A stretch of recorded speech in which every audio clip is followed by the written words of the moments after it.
माननीय सभासदों, माननीय सभापति जी,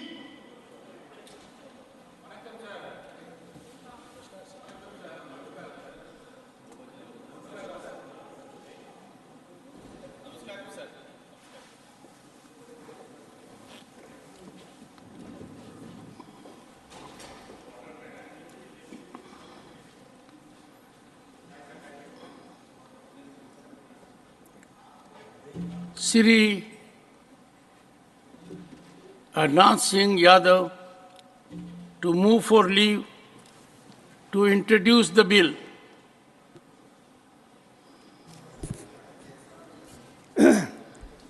माननीय सभापति जी, मैं आपका हृदय से अभिनंदन करता हूं कि जो आपने मुझे वक्फ बोर्ड एक्ट 1995 को निरस्त करने हेतु निजी सदस्य विधेयक पुनः स्थापित करने की अनुमति मांगने का अवसर प्रदान किया।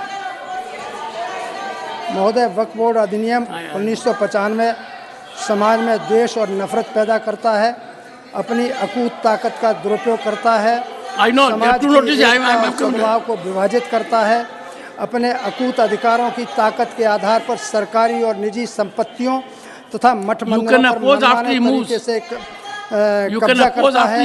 यह विधेयक वक्फ बोर्ड के असंवैधानिक कृत्यों के खिलाफ पीड़ित पक्षों को अदालत जाने से रोकता है। Sir, you will oppose after he moves. Yes. You moved leave to introduce the bill. माननीय, एक सेकंड, मुझे दोबारा बोलना पड़ेगा। बोल दीजिए। माननीय सभापति जी, मैं आपका हृदय से अभिनंदन करता हूं कि जो आपने मुझे वक्फ बोर्ड एक्ट 1995 को निरस्त करने हेतु निजी सदस्य विधेयक पुनः स्थापित करने की अनुमति मांगने का अवसर प्रदान किया। महोदय, वक्फ बोर्ड अधिनियम 1995 समाज में द्वेष और नफरत पैदा करता है, अपनी अकूत ताकत का दुरुपयोग करता है, समाज की एकता और सद्भाव को विभाजित करता है, अपने अकूत अधिकारों की ताकत के आधार पर सरकारी और निजी संपत्तियों तथा मठ मंदिरों पर मनमाने तरीके से कब्जा करता है। यह विधेयक वक्फ बोर्ड के असंवैधानिक कृत्यों के खिलाफ पीड़ित पक्ष को अदालत जाने से रोकता है, न्यायपालिका और संविधान की सर्वोच्चता को खंडित करता है। अतः मैं आपकी अनुमति से देश हित में वक्फ बोर्ड अधिनियम 1995 को निरस्त करने के लिए विधेयक को पुनः स्थापित करने की अनुमति देने की मांग करता हूं। One second. Honorable members, 1 second. I am fully updated with the rules. The honorable member has moved it. I have now 2 notices before me. I will give opportunity to those persons and then the question will come. This is the only procedure we can follow. It will happen after the 2 honorable members have had their say. The honorable member has sought leave to introduce the bill. Now, there are 2 notices, honorable members, to me. Shri Abdul Wahab and Shri Alamaram Karim. They are opposing introduction of the Waqf Repeal Bill 2022. Once again, voting issue will come after both of them have spoken. No, I don't have a notice. You are right, but we can't do it that so and so is also there. Then follow the procedure. Shri Abdul Wahab. Shri Abdul Wahab, who seeks to oppose the bill, please. Not present. Shri Alamaram Karim, who seeks to oppose the bill. Yes, sir. Sir, nothing will go on record. Sir. So you seek division only when there are no numbers. we want immediate division. Sir. Sir, you may want immediate division, immediate power, immediate passing, immediate decline. That can happen only and only according to procedure. Sir, we want division. You have one of the distinguished senior advocates who is always thorough with his fact and law. I have to go according to the mandate of law. Otherwise, our honorable senior advocates may not choose to make reflections here, but they will do it by way of an article. Sir, sir, I'll check up, The but we have notice- only two notice. notices within time. along with me, the members of CPI-M, other members, John Britta, Shivadasan, Rahim, all are the partners in the notice. See, I yes, oppose again, even the introduction of this bill. It shall not Yes. be admitted One second. because Ilamaram it is a Karim. very serious concern among the religious Muslim religion. That is their fundamental right as per their faith to keep the Waqf assets. To govern that Waqf assets, a law was enacted in the parliament. That protection is given to the Waqf assets. So many worship places and orphanages and other institutes are running under this Waqf. There is nothing related with to other community or other section of the people. So while we touching such a sensitive issue, it will create communal division among the people. So it should not be admitted. It should be rejected. That is my condition.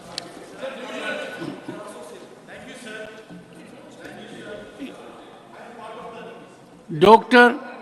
John Britas and Jairam Rameshji, this is not a fish market.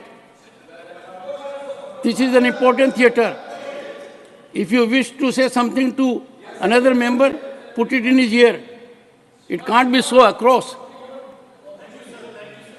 The house will have to be in order. You are creating disorder. You will force me to adjourn the house. I think message is loud and clear.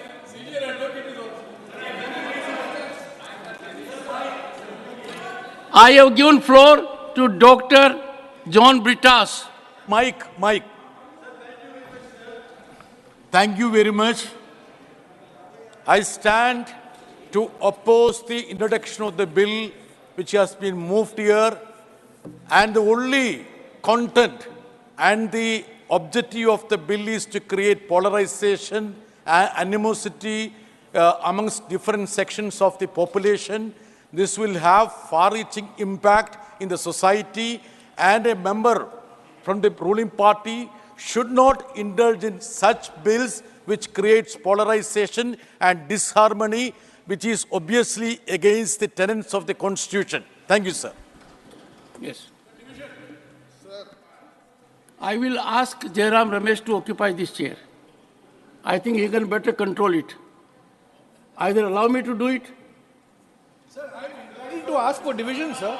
Sir, you are trampling on the rights of other members. The honorable member is too keen to speak. Then we have J.B. Mathur to speak. Go ahead.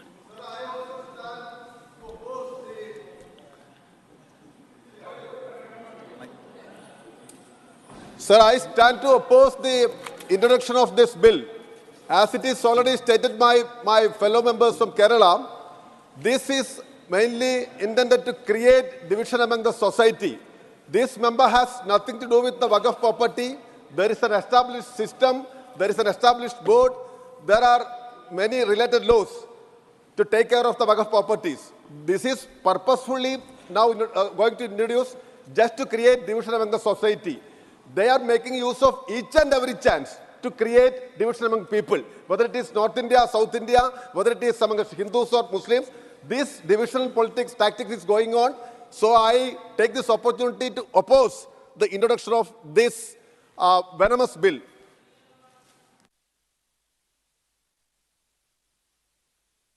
Son.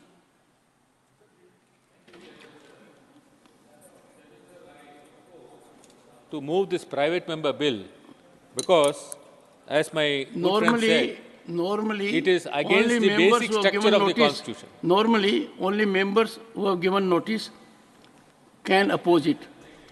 But I am making a departure, forced by what Jairam Ramesh has said, that I must give opportunity to one of our party colleagues to oppose it. No. You made a request for J.B. Mathur. But you called for 2 names. No, I called there. Names are over. You please have division now.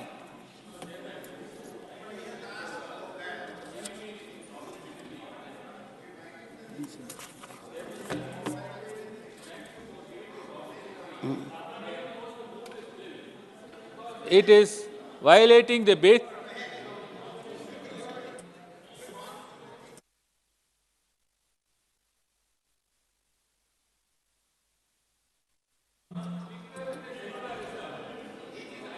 basic structure of the Constitution.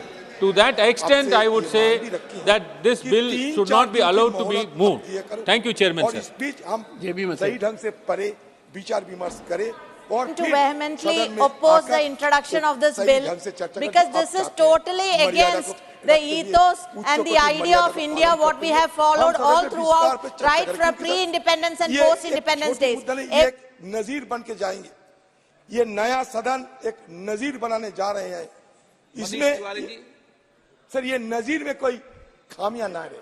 Sir मैं एक छोटी सी बात मान लीजिए sir कोई न्यायालय में भी अगर किसी को सजा होता है वो भी मौत की सजा होती है तो न्यायालय पूछते हैं कि भाई आपको कुछ कहना है जिसको हम नेचुरल जस्टिस बोलते हैं।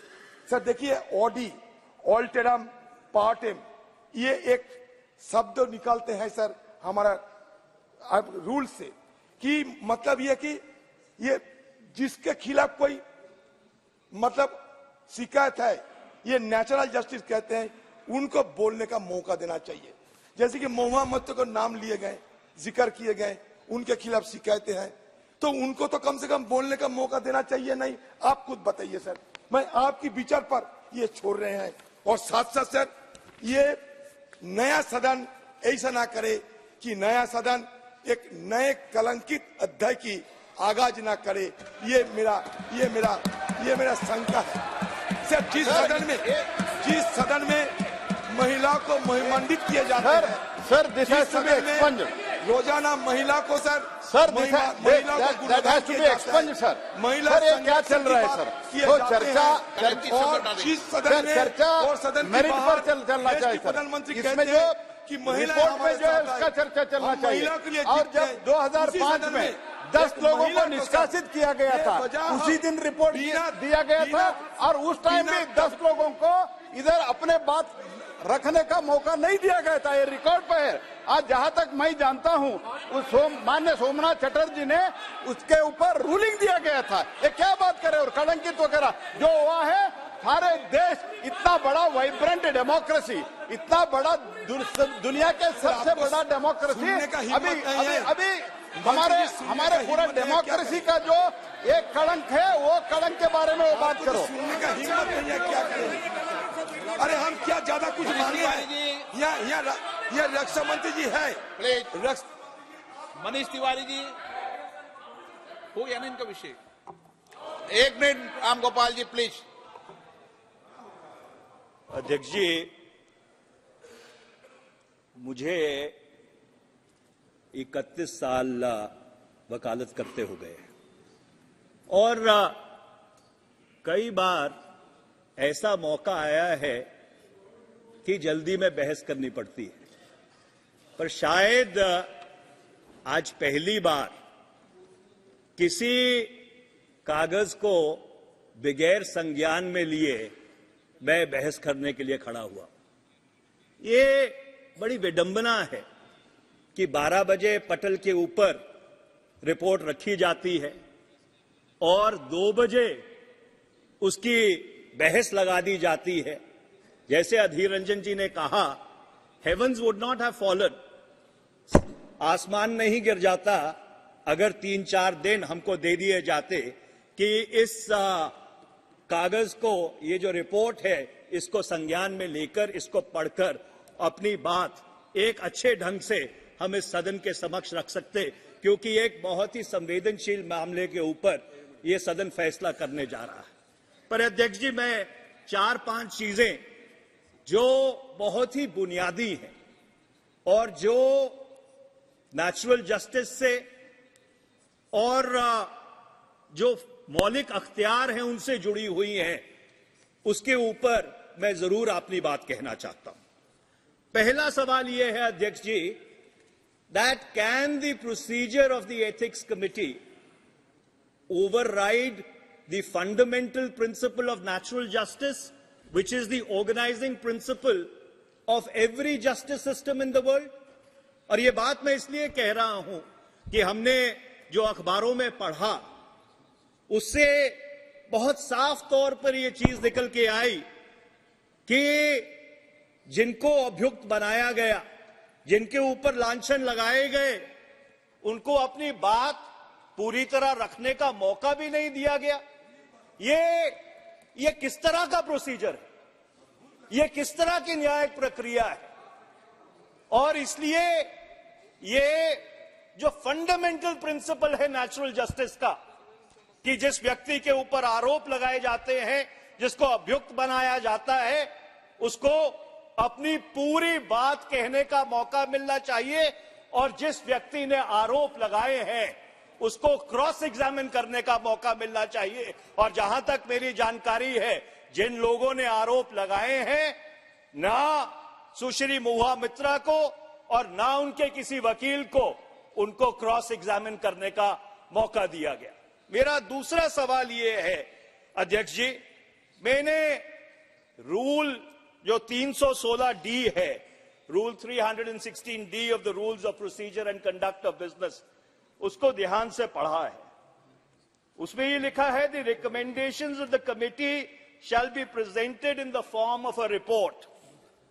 अब मैं एक बुनियादी सवाल पूछना चाहता हूं कि फौजदारी के कानून में दो चीजों में फर्क है, कन्विक्शन और सेंटेंसिंग में फर्क है। जो एथिक्स कमेटी है वो ये तो सिफारिश कर सकती है कि कोई व्यक्ति गुनाहगार है या बेगुनाह है, पर एथिक्स कमेटी ये सिफारिश नहीं कर सकती कि उसको दंड क्या दिया जाना चाहिए। This is a fundamental distinction.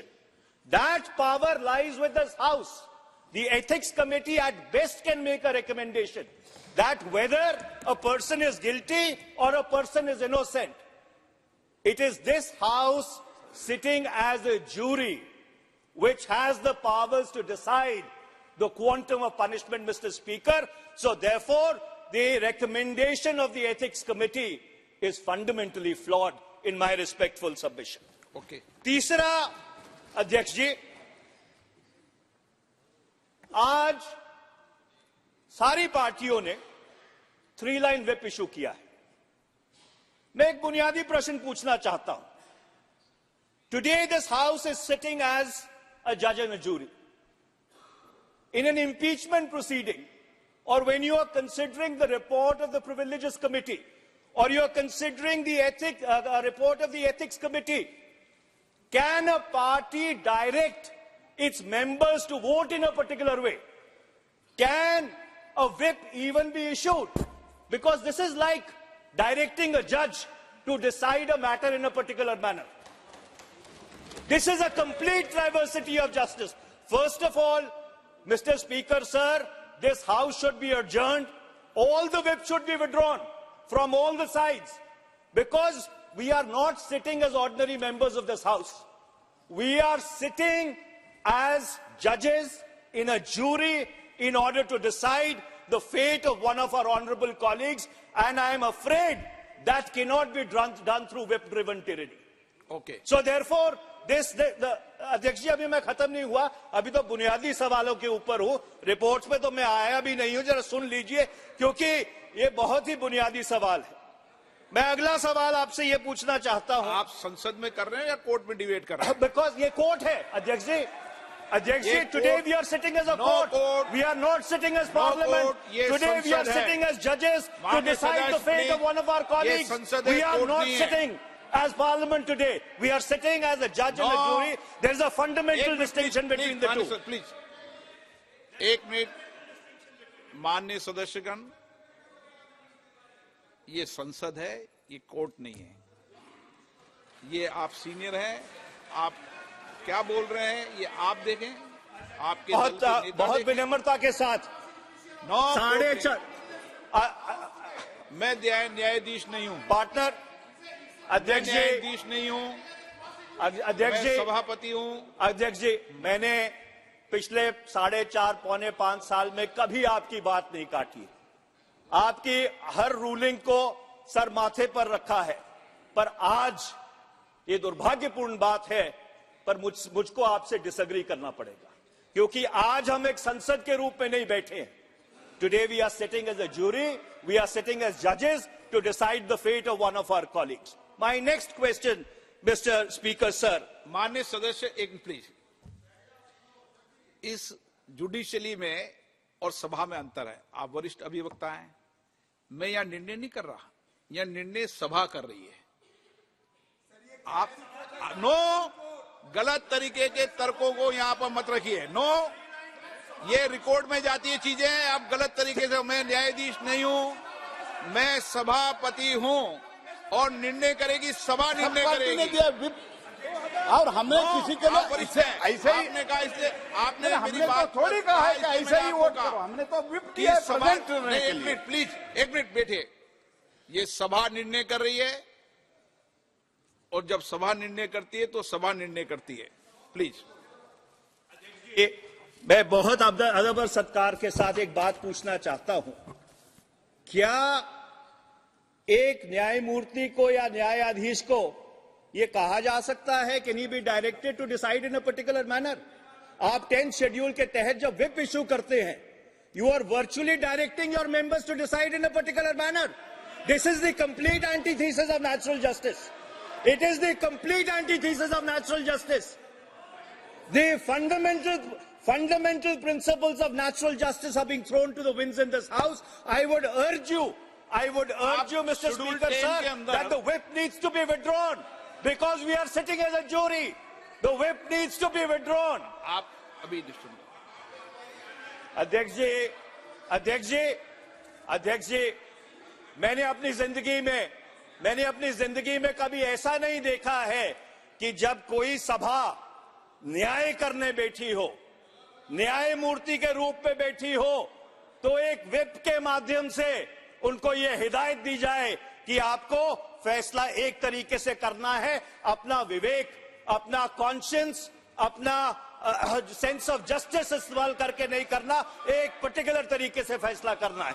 Heena Gavit जी, मैं अध्यक्ष जी अगली बात पे आता हूं। अगली बात पे आता हूं। एक मिनट, आप कंक्लूड कर दो। अध्यक्ष जी, संविधान की धारा 105, article 105 of the Constitution gives powers, privileges and immunities to members of Parliament. I want to read out Article 105(2). Mr. Speaker, sir, Article 105(2) says, no member of Parliament shall be liable to any proceedings in any court in respect of anything said or any vote given by him in Parliament or any committee thereof, and no person shall be so liable in respect of the publication by or under the authority of either House of Parliament of any report, paper, vote or proceedings. Mr. Speaker, sir, 105(2) was inserted into the Constitution in order to give complete immunity.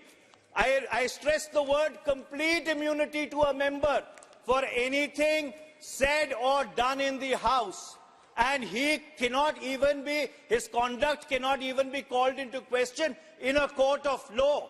So the question is, when your conduct cannot be called into question in a court of law, can your conduct be called into question in this August chamber? Can this... माननीय सभापति महोदय, बहुत दुख हो रहा है कि आज हमें ऐसे विषय पर यहाँ एक सेकंड, आप बोलिए, ले दीजिए। अध्यक्ष जी, my humble submission is, can this August House override the founding document of India which has brought this House into existence? And the answer is no. Article 105(2) gives immunity, absolute immunity for anything done in the House. And my last point, Mr. Speaker, sir, when the Supreme Court of India interpreted Article 105(2) in P.V. Narasimha Rao's case, they clearly and absolutely said that anything done in this House, even if it is allegedly actuated by bribery, cannot be called into question in any court of law. So therefore, Mr. Speaker, sir, these proceedings should not have been held, and I would urge you to withdraw. बहुत दुख हो रहा है कि आज हमें ऐसे विषय पर यहाँ संसद में चर्चा करनी पड़ रही है। हमारे विरोधी पार्टी के साथियों ने कहा कि एक ही दिन में रिपोर्ट लाए, एक ही दिन में आप चर्चा लाए, तो उन्हें मैं याद करवा दूं, 2005 में सेम डे रिपोर्ट, उनकी सरकार थी, सेम डे रिपोर्ट आया था और 10 सांसदों को सेम डे इन्होंने निकाला था।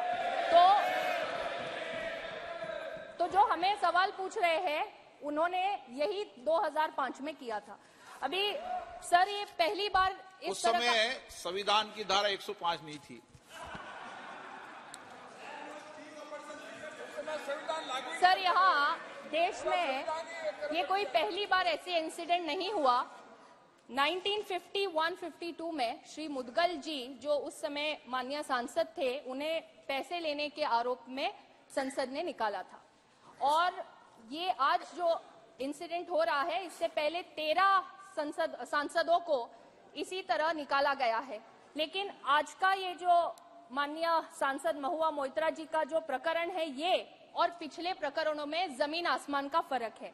इसमें कंपनी एग्जिस्ट करती है, इसमें बिजनेसमैन एग्जिस्ट करते हैं और मिस्टर हीरा नंदानी जिनका नाम रिपोर्ट में आया हुआ है, मैंने तो 2 घंटे में रिपोर्ट पढ़ी है। पता नहीं इतने सब विद्वान यहाँ बैठे हैं कैसे 2 घंटे में वो रिपोर्ट नहीं पढ़ पाए। मैंने पूरा रिपोर्ट 2 घंटे में पढ़ा और उसमें मिस्टर हीरा नंदानी जो बिजनेसमैन है, जिनकी कंपनी का इंटरेस्ट है और जो प्रमुख रूप से 5 सेक्टर्स में उनका इंटरेस्ट है, telecom, shipping, real estate, petroleum और पाइपलाइन। अभी जो माननीय सांसद जिनके विषय पर हम लोग यहाँ चर्चा कर रहे हैं, जब से इस सदन की वो सदस्य बनी है तब से आज तक उन्होंने 61 क्वेश्चंस पूछे हैं। इस 61 क्वेश्चंस में से 50 प्रश्न उनके इन्हीं 5 सेक्टर्स में इन्हीं मिस्टर हीरा नंदानी से संबंधित विषयों में पूछे गए हैं। और इतना ही नहीं तो 47 टाइम्स दुबई से इनका अकाउंट लॉगिन हुआ है, ये भी यहाँ रिपोर्ट में है। 6 बार यूके, यूएस, नेपाल, यहाँ से अकाउंट लॉगिन होके क्वेश्चंस अपलोड किए गए हैं। और ये चीज खुद माननीय सांसद महोदया ने एथिक्स कमेटी के सामने ये एक्सेप्ट किया है कि उनका आईडी और पासवर्ड ये उन्होंने खुद मिस्टर हीरा नंदानी को और उनके कंपनी के लोगों को दिया था। तो यहाँ जो नेचुरल जस्टिस की बात कर रहे हैं, उन्हें मैं याद करवा दूं कि एथिक्स कमेटी के सामने माननीय सांसद महोदया को पूरा मौका मिला, उनकी बात रखने का मौका मिला और मिस्टर हीरा नंदानी जो इस कंपनी के प्रमुख है और जिनके पास से गिफ्ट्स और पैसे लेने के जो आरोप यहाँ पे थे, उसमें मिस्टर हीरा नंदानी ने खुद एफिडेविट कर एथिक्स कमेटी को दिया है। और वो जो एफिडेविट उन्होंने किया है वो इंडियन एम्बेसी के डेप्यूटी काउंसलेट जनरल जो दुबई में है, उनके सामने शपथ लेकर उन्होंने ये एफिडेविट किया हुआ है। इसी के साथ मैं आपका और पूरे सदन का ध्यान आकर्षित करना चाहूंगी कि यहाँ बार बार जो बात हो रही है कि नेचुरल जस्टिस की, fundamental principle of natural justice की, तो मैं यहाँ बताना चाहूंगी कि अध्यक्ष महोदय, जब हम लोग सांसद बनते हैं, सांसद बनने के बाद हम सबको मेंबर्स पोर्टल पर एक रूल्स के तहत आईडी और पासवर्ड देने का एक फॉर्म मिलता है। हम सभी सांसद, चाहे वो लोकसभा के हो या राज्यसभा के, वो फॉर्म पे साइन करते हैं और उसमें रूल्स में लिखा हुआ है कि हम हमारा आईडी और पासवर्ड किसी को शेयर नहीं कर सकते। ये रूल्स में लिखा है, हर संसद सदस्य उस पे साइन करता है, हम सबने साइन किया हुआ है। और यहाँ पर जो माननीय सांसद महोदया है, उन्होंने तो खुद ये मान्य किया है कि उन्होंने आईडी पासवर्ड दिया, ये पहली बात।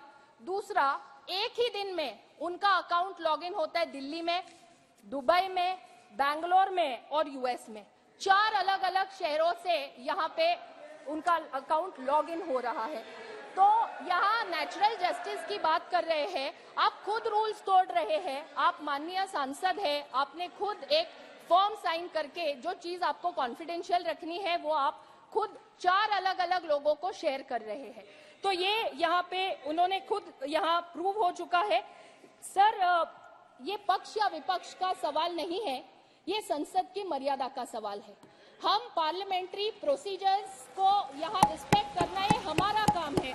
जब यहाँ पे ये कह रहे हैं कि जो भी चर्चा हम यहाँ कर रहे हैं या उनकी तरफ से जो कह रहे हैं, मुझे ये कहते हुए बड़ा दुख हो रहा है कि इस एक घटना के कारण पूरे दुनिया भर में हमारे सांसदों की छवि खराब हो रही है।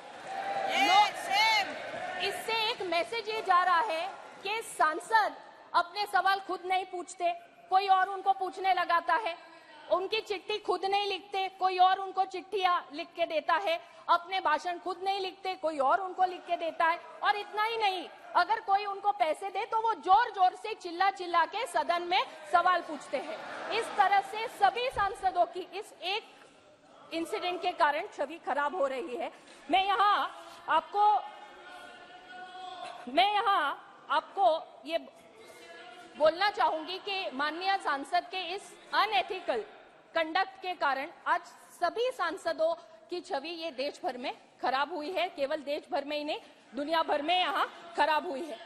अभी यहाँ पे कोई द्रौपदी का चीरहरण की बात कर रहा है, अलग अलग देवियों का नाम लिया जा रहा है। हम सब यहाँ सांसद है, female male irrespective of that, हम लोग हमारे संसदीय क्षेत्र का प्रतिनिधित्व करते हैं। एक जिम्मेदार व्यक्ति के नाते हम यहाँ आके बैठते हैं। हम यहाँ जब आते हैं तो हम कॉन्स्टिट्यूशन की ओथ लेते हैं कि हम ये पार्लियामेंट की मर्यादा रखेंगे, हम हमारे संसदीय क्षेत्र के लोगों का सवाल पूछेंगे और हम हमारे संसदीय क्षेत्र के लोगों का प्रतिनिधि के नाते यहाँ आके बैठते, ना कोई प्राइवेट एंटिटी का कोई रिप्रेजेंटेटिव या एजेंट बनके। तो मुझे यहाँ आपके माध्यम से यहाँ पर मैं आपसे अनुरोध करूंगी बड़े ही विनम्रता से कि यहाँ एथिक्स कमेटी ने रिस्पोंडेंट को भी सुना है, कंप्लेनेंट को भी सुना है, एफिडेविट का भी पूरा यहाँ पे अभ्यास हुआ है और नेचुरल जस्टिस की जो बात हो रही है, जिन पे आरोप लगे हैं उन्हें भी वहाँ पे कमेटी ने पूछा। और जो यहाँ पे बार बार अपमान की बात वो लोग करते हैं, तो मैं यहाँ बोलना चाहूंगी कि जब मैं पूरा रिपोर्ट पढ़ रही थी तो रिपोर्ट में माननीय सांसद महोदया से जो एफिडेविट प्राप्त हुआ है वो एफिडेविट के कंटेंट से रिलेटेड ही सवाल उनसे पूछे गए। उन्हें कोई व्यक्तिगत सवाल नहीं पूछा गया जिनसे उनको ये लगे कि हमारा यहाँ पे चीरहरण हो रहा है। तो मैं आपको यहाँ पे विनम्रता से अनुरोध करूंगी कि कमिटी ने यहाँ पे जो प्रस्ताव रखा है उसमें कुछ उन्होंने महत्वपूर्ण विषय जो यहाँ रखे हैं, इन प्रस्तावों को स्वीकार किया जाए और हमें ये देश को और पूरी दुनिया को हमें ये मैसेज देना है, हमको ये उनको बताना है कि यदि इस संसद का कोई सदस्य अनएथिकल कंडक्ट करता है, रूल्स एंड प्रोसीजर्स के बाहर काम करता है, तो ये सदन वो सदस्य को सदस्यता से बाहर निकालने का काम भी ये सदन कर सकता है। And nobody is above the law of the land. धन्यवाद। Kalyan Banerjee ji. Sir, allegations against Moha Moitra have been placed by the honorable member just now, I heard. So who can be the best person to reply to these allegations? It is the parliament. It will be on record, that speech. But if Moha Moitra be not allowed to deliver her explanation, the parliament's idea would not be fulfilled. So I would request you, sir, from our party, as a speaker, Moha Moitra be allowed to speak. पहले कल्याण बनर्जी बोल रहे हैं। Kalyan Banerjee. No. What I propose, my party's spokesperson will be Moha Moitra herself, because the allegation is against her.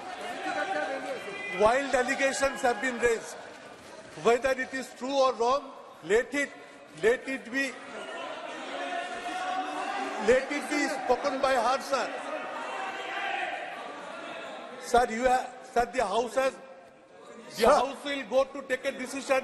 We'll expel her. Sir, मान्य जो सदस्य का निष्कासित का आज प्रस्ताव आ रहा है, जिसके रिपोर्ट के बारे में हम चर्चा कर रहे हैं, वो एथिक्स कमेटी के द्वारा पूरा चर्चा हुआ है और सभी बिंदुओं के बारे में विचार विमर्श हुआ है और समिति ने आज अपना रिपोर्ट पार्लियामेंट के सामने आपके द्वारा आपके अनुमति के साथ रखा है। मैं पूरी जिम्मेदारी के साथ ये कहता हूं, इसी सदन जब वेस्ट बंगाल के ही माननीय सोमनाथ चटर्जी स्पीकर थे, उसी टाइम 10 लोगों को निष्कासित किया गया था कैश फॉर क्वेरी में। इस मामले में जब पूछा गया कि जो 10 लोग बैठे थे, एमपी अंदर ही बैठे थे, तब रिक्वेस्ट किया गया इन लोगों को भी अपना समर्थन देने के लिए कृपया आप अनुमति दें।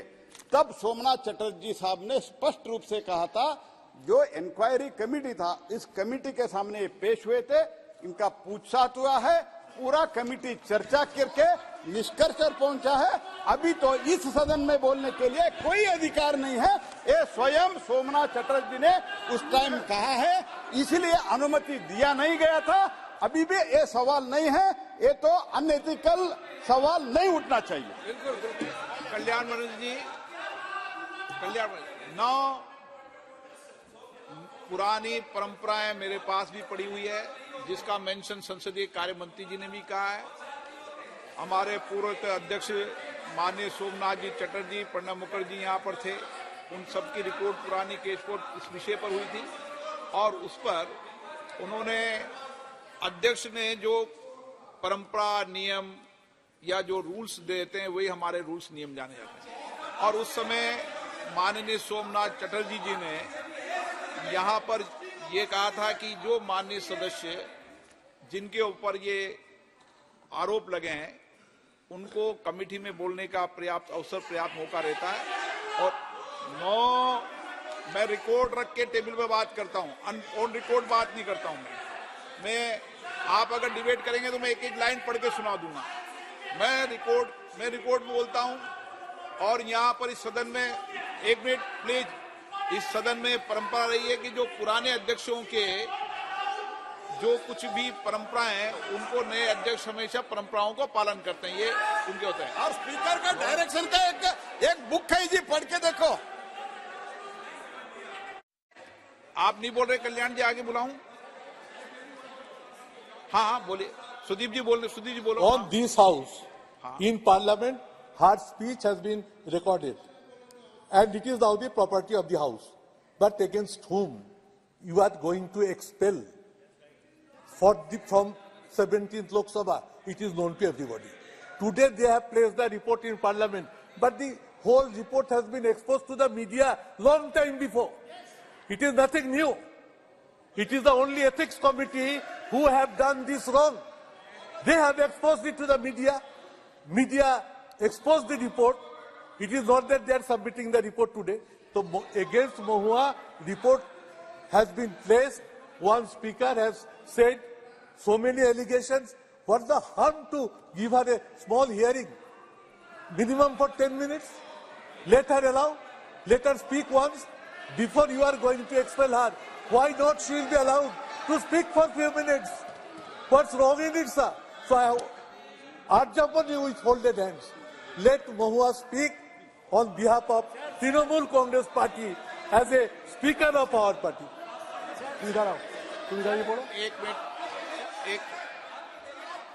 एक मिनट सुदीप बंदोपाध्याय जी, आप वरिष्ठ सदस्य रहे, आप भी वरिष्ठ सदस्य रहे, उस समय आप भी माननीय सदस्य थे यहाँ पे।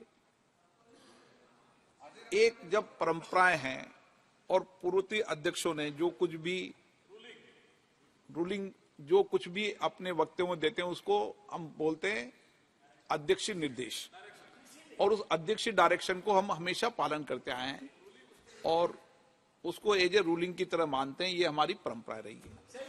मैं आज कोई नई परंपरा स्थापित नहीं कर रहा, कोई नई पार्टी उपस्थित नहीं कर रहा। अगर ये परंपरा रहती और मैं नई परंपरा स्थापित करते तो आपको बोलने का अधिकार था, मैं मना नहीं कर सकता था। लेकिन आपने परंपराएं लागू की है, आपने परपाटियां लागू की है। हाँ बोले सर। मैंने सर आपको बहुत पहले चिट्ठी भी लिखी है सर। ये जो बात किए जाते हैं वो स्टिंग ऑपरेशन थी। वो स्टिंग ऑपरेशन किए थे एक जाने माने न्यूज साइट कोबरा पोस्ट, और उसके चलते सारे छवि सबके सामने सारे तस्वीर स्पष्ट थी। सर चौक और चीज एक ना करे तो बेहतर है सर। ओके सर इतिहास है। आज सर एक कलंकित अध्याय आप मत रचा करो सर। जब महिलाओं के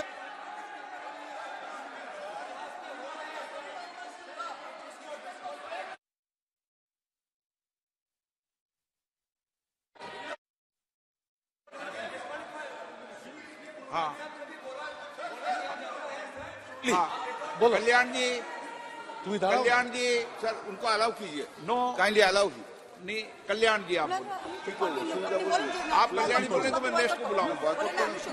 ऑन रिकॉर्डे रखते हो ऑन रिकॉर्डे रखते हो ना पार्टी থেকে ऑन रिकॉर्डे रखते हो। कल्याण जी आप बोलिए। बोलबो सुविधा बोलो। यस सर जो honourable speaker kindly C that the fair trial only would be there when an affected person is being heard. If an affected person is not heard, there cannot be any fair trial. There cannot be any fair trial. This is the house, maybe parliament. Sir, with great respect to you, whatever I am saying, kindly do not take any exception. It's a parliament, it's a house members, but today all we are deciding the right of a person. When we are deciding the right of a person, we are all acting as a quasi-judicial body.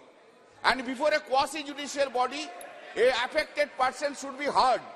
Sir, I will request you, kindly allow Mohua Moitro to be heard. That is the request I am going on making. Sir, if this is a disturbance, sir, when we speak, then no, please. Against us would be privilege would be there, against us everything would be there, and they will be going on disturbing everything every day. Sir, you see, fundamental principles of law, that a person against whom a charge has been brought, and the persons who are bringing the charges, that should be established in accordance with the procedure of law. Sir, here, this case will clearly reveal that. Because of who is the main man? Main man was Darshan Hiranandani, who has relied upon his statement. His name is Jai Anand Dehadri, who has brought it, one of the Honorable MP Nishikanta Dubey. On what basis it is going on? It is going on the basis of Darshan Hiranandani. His affidavit has been brought. Sir, before the committee even, the Darshan Hiranandani was not brought as a witness, and he has not testified. This is his affidavit. This is his affidavit. This affidavit, no affidavit can be relied upon unless a person comes and say, this is my affidavit, whatever I have said in the contents, these contents are correct, and what I am saying. Thereafter, sir, in a quasi-judicial proceeding, right of cross-examination is a fair hearing. Sir, right of hearing is not a fanciful, it's not a right of fanciful. It has to be made meaningful right. It has to be made meaningful right. Whenever they are making the allegation, whether it is a Theekkathir or the Darshan Hiranandani or the Nishikanta Dubey, that sir, Mohua Moitro was having, he was having a right to cross-examine each and every three persons. That has not been allowed. Sir, it is not the point. What has happened earlier, this is not the point. Point is that, sir, law is not remain in an island. Law is being developed in our country because of the interpretation of the law by the Supreme Court of India. It has been clearly said by the various judgment by the Supreme Court, the affected persons has not been given to defend himself or herself in a proper manner, in a right manner. Then it's not a case, sir. It is not. This is a violation of the principles of natural justice. What is the violation of principles of natural justice? Principles of natural justice is implicit in Article 14 of the Constitution of India. Article 14, it is implicit in the Article 14 of the Constitution of India. Therefore, not only the right of hearing is violated, sir, Mohua Moitro's right as protected under Article 14 of the Constitution of India has been violated by the Ethics Committee vis-a-vis today by the House itself. There was a violation, constitutional violation is being made. Sir, next,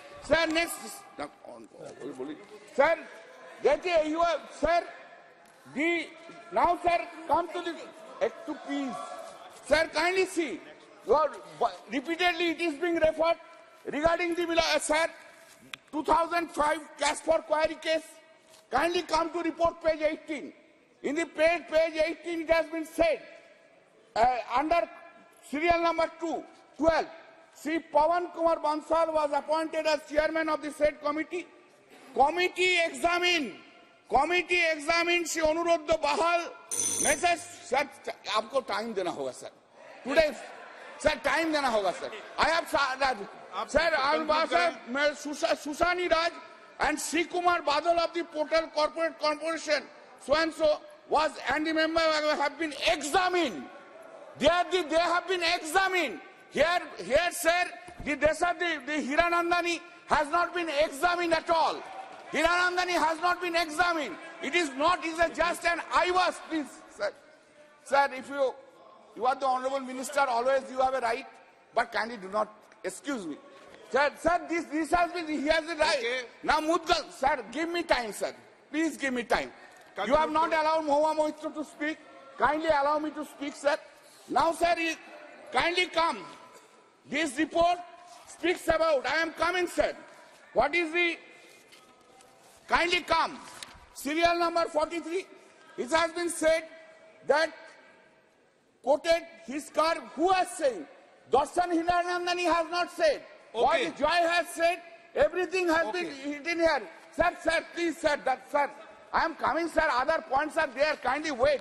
Kindly give me a chance. Today I am just praying before you. Kindly render justice to me. आप एक minute बात कर दें। Not एक शब्द में नहीं होगा। एक मिनट बात कर दें। Please, sir. Sir, it has been, sir, you see, relied upon this section 43. Section 43 of the Information and Technology Act. Said it's a violation of section 43. Where is this section 43 has said, if a password, even let's assume for the argument's sake, allegations are correct. Where this section 43 has said, if password is given to anyone, it's an offense under the Information and Technology Act. If anyone uses my computer without my consent, then section 43 is applicable here.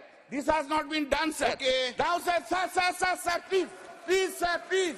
For God's sake, please. Sir, kindly see, the point is, here is the finding, kindly see. Finding is, the recommendation is kindly give me these chances. Kindly see the recommendation conclusion. Conclusion is, sir, the proved, it has been proved, cash has been taken. Where is that? Where is this finding? Where is this finding on facts?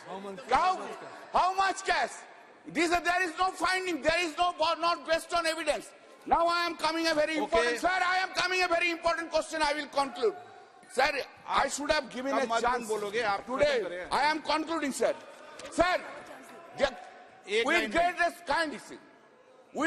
respect to the Honorable Speaker, with great respect to all the members of this House does not have power to remove someone as a member. Constitution has provided provision for disqualification. This disqualification has been provided by the Constitution under Article 102 and 10th schedule of the Constitution. It is not coming within that. Sir, you are having the power to suspend under Rule 374 of the rules of the Parliament itself. Therefore, let's assume for argument's sake, there is no power of removal by the House itself to remove to expel and to remove the Mohua Mohitro. Constitution does not permit, rule does not permit, even any precedent has been done, that's contrary to the rules, that's contrary to the precedent, no rule can stand, sir, above the constitutional provision. मैं दो बातें आपको स्पष्ट करना, आप सब वरिष्ठ सदस्य हैं ऐसे तो, और वरिष्ठ अनुभव भी है। मुझे बार बार कह रहे हैं कि जस्टिस नहीं हो रहा, न्याय नहीं हो रहा। एक पार्लियामेंट का प्रोसीजर, नियम प्रक्रिया बनी हुई है।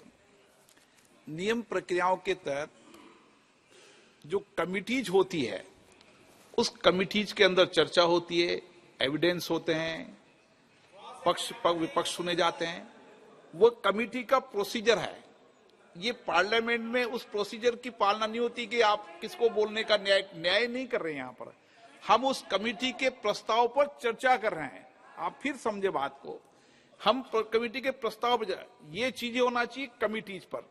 कमेटी एक कमेटी न्यायालय की तरह काम करती है, सबके पक्ष सुनती है, करती है, लेकिन ये सदन न्यायालय की तरह काम नहीं करता। ये तो उस कमेटी के प्रस्ताव पर चर्चा कर रहा है। क्लियरिटी है ना इस बात पर? कोई कंफ्यूजन है? नो। देखो, मैं आपकी तरह विद्वान वकील नहीं हूं, लेकिन आपने मुझे अध्यक्ष चुना है तो मैं नियम के तहत बात कर रहा हूं, बिना नियम के बात नहीं कर रहा हूं मैं।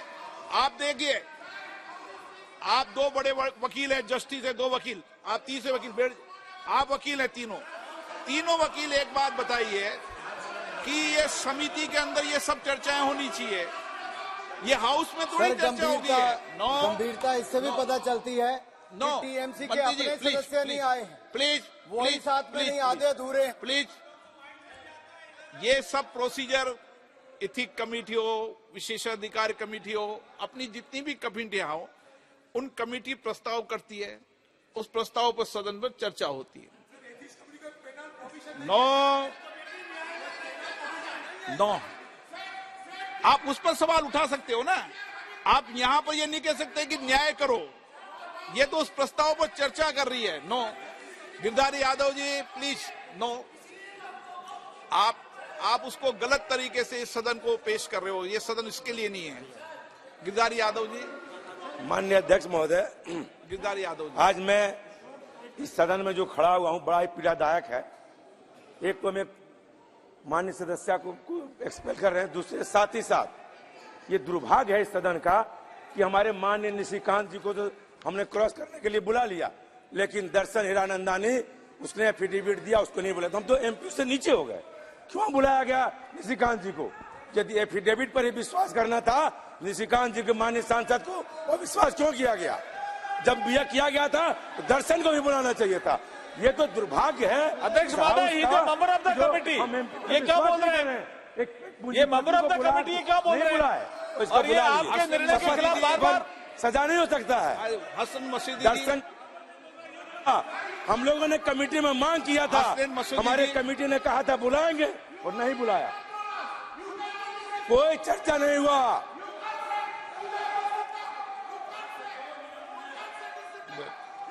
हसन मसूदी जी, हसन मसूदी जी, आप बोलना चाहते हैं?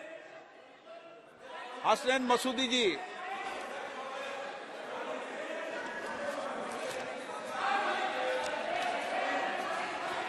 Sir, Honorable Speaker, sir, there can be no disagreement with the observation made by you that it is not the Honorable Speaker that has to take.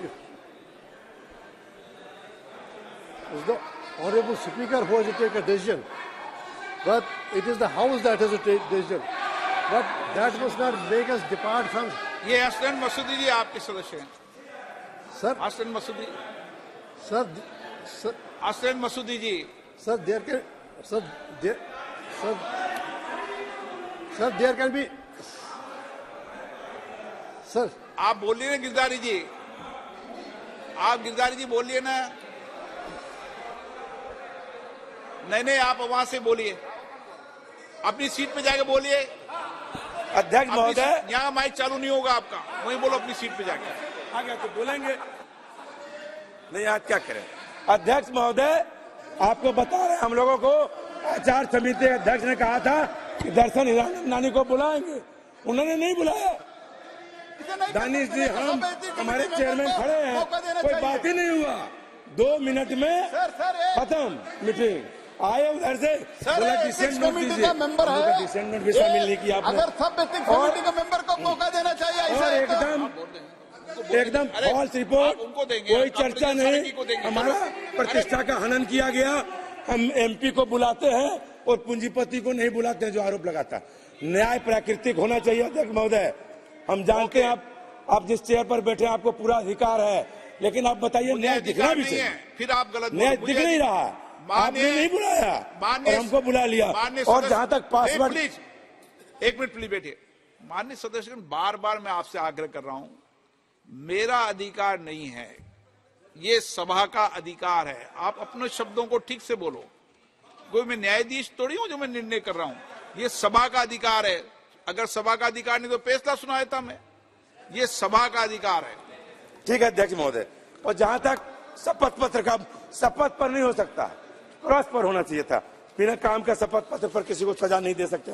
और हमारे एक माननीय हमारी डॉक्टर हिना जो सांसद सदस्य हैं, उन्होंने कहा पासवर्ड कभी नहीं दिया गया। पासवर्ड महुआ मोहित्रा जी के पास था, भले लॉगिन कहीं से हो, और हमारा भी पासवर्ड मुझे याद नहीं है, मेरे पीए के पास है। मैंने कोई प्रश्न नहीं किया इस बार लोकसभा में डर से कि पता नहीं क्या हो जाएगा। हम तो आज तक मेरा प्रश्न दूसरा करता था, मैं कभी अपना प्रश्न बनाता नहीं। बहुत सारे एमपी नहीं बनाते, बहुत इंटेलिजेंट होंगे जो 2 घंटे में पढ़ लिए। हम लोग भी पढ़े लिखे लोग हैं, नहीं पढ़ पाए। और मैं प्रश्न अपना कभी नहीं करता हूँ, मेरा पीए करता है, मेरा और स्टाफ करता है। और मैंने इस बार एक भी क्वेश्चन डर से नहीं लगाया। लोकतंत्र में डराया गया है। आप मैंने नहीं किया, हमको आता ही नहीं है। हमको तो कंप्यूटर चलाना अध्यक्ष महोदय नहीं आता है। हम तो लिख के दिए, मुझे दिया जाए, नहीं दे रहे, नहीं जानता हूँ क्या करें। हम तीसरी बार सांसद हैं, 4 बार एमएलए हैं, बुढ़ारी में सीख सकते हैं हम। बूढ़े का वो पोस्ट मांगता है, लालू जी कहते थे, नहीं हो सकता है। मैंने कोई प्रश्न नहीं किया। 377 बड़ी मुश्किल से डाला, इसके पहले पूरा प्रश्न करता था। नहीं जानते हैं तो नहीं जानते। इसलिए बिना काम का बाजबरदस्ती, ये मनुस्मृति में कहा गया है, सबके लिए अलग अलग कानून होगा। वही मनुस्मृति भारतीय जनता पार्टी वाली लागू करना चाहते हैं। ये मनु का धर्म नहीं है, ये मनु का समय नहीं है, लोकतंत्र है। इसलिए लोकतंत्र में आप लोकतंत्र का गला मत दबाइए, लोकतंत्र का हत्या मत करिए। महुआ मोहित्रा का जो प्रश्न है, 1 मिनट प्लीज। Aparajita 1 minute. माननीय सर प्लीज 1 मिनट, 1 मिनट। मैं सभी माननीय सदस्यों से आग्रह करता हूं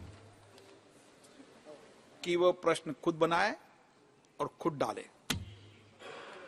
हमारे प्रश्न कोई भी बनाकर नहीं डाल सकता। आपके खिलाफ इस विषय को लेकर गंभीर कार्रवाई हो सकती है। ऑन रिकॉर्ड बोल रहे हैं आप। नो, इस संसद की गरिमा को मैं नहीं करने दूंगा, क्योंकि मैं यहां का कॉन्स्टिट्यूशन, मैं सभापति हूं, इसलिए मेरी जिम्मेदारी है सभी माननीय सदस्यों की गरिमा को बनाए रखना। आप इस बात से सहमत हैं, इनकी बात से? क्या माननीय सदस्य खुद अपने प्रश्न नहीं बनाता, हमारे प्रश्न कोई और बनाता? ये बात से सहमत हैं क्या आप? क्या करेंगे? मैं जो बताता हूँ, महुआ मोहित्रा को आप 10 मिनट का जगह 5 मिनट नहीं तो 7 मिनट बोलने दीजिए, इसमें अच्छा रहेगा ये डिबेट। नहीं, आप उनकी बात से सहमत हैं क्या? कौन बात पर? गिरधारी जी यादव की बात पर। क्वेश्चन हर व्यक्ति क्वेश्चन करना चाहता है, लेकिन जानता नहीं कैसे कर सकता है। ये बात है सर, वो एडमिट करता है कि मैं नहीं जानता, मेरा पीए को पासवर्ड दे देता। उन्होंने ये बताया। आप एक दिन टेस्ट कराए ना सब मेंबर को, कि तुम्हारा पोर्टल खुल के तुम पेपर निकालो। उन्होंने ये भी I want to see portal खुल के तुम रिपोर्ट निकालो। आप 10-10 करके एमपी को आपका घर में बैठा के आप कोशिश करके देखिए। माननीय सदस्य, उन्होंने ये भी नहीं कहा, उन्होंने यहां तक कह दिया कि मैं क्वेश्चन ही नहीं बनाता हूं।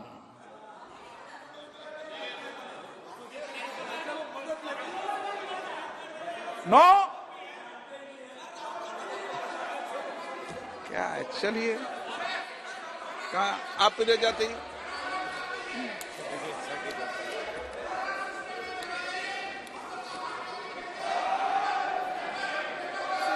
हार्ड कॉपी भी डाल सकते हैं, हार्ड कॉपी भी डाल सकते हैं, हार्ड कॉपी भी डाल सकते हैं लिख के। दोनों है, ऑनलाइन भी हार्ड कॉपी भी है।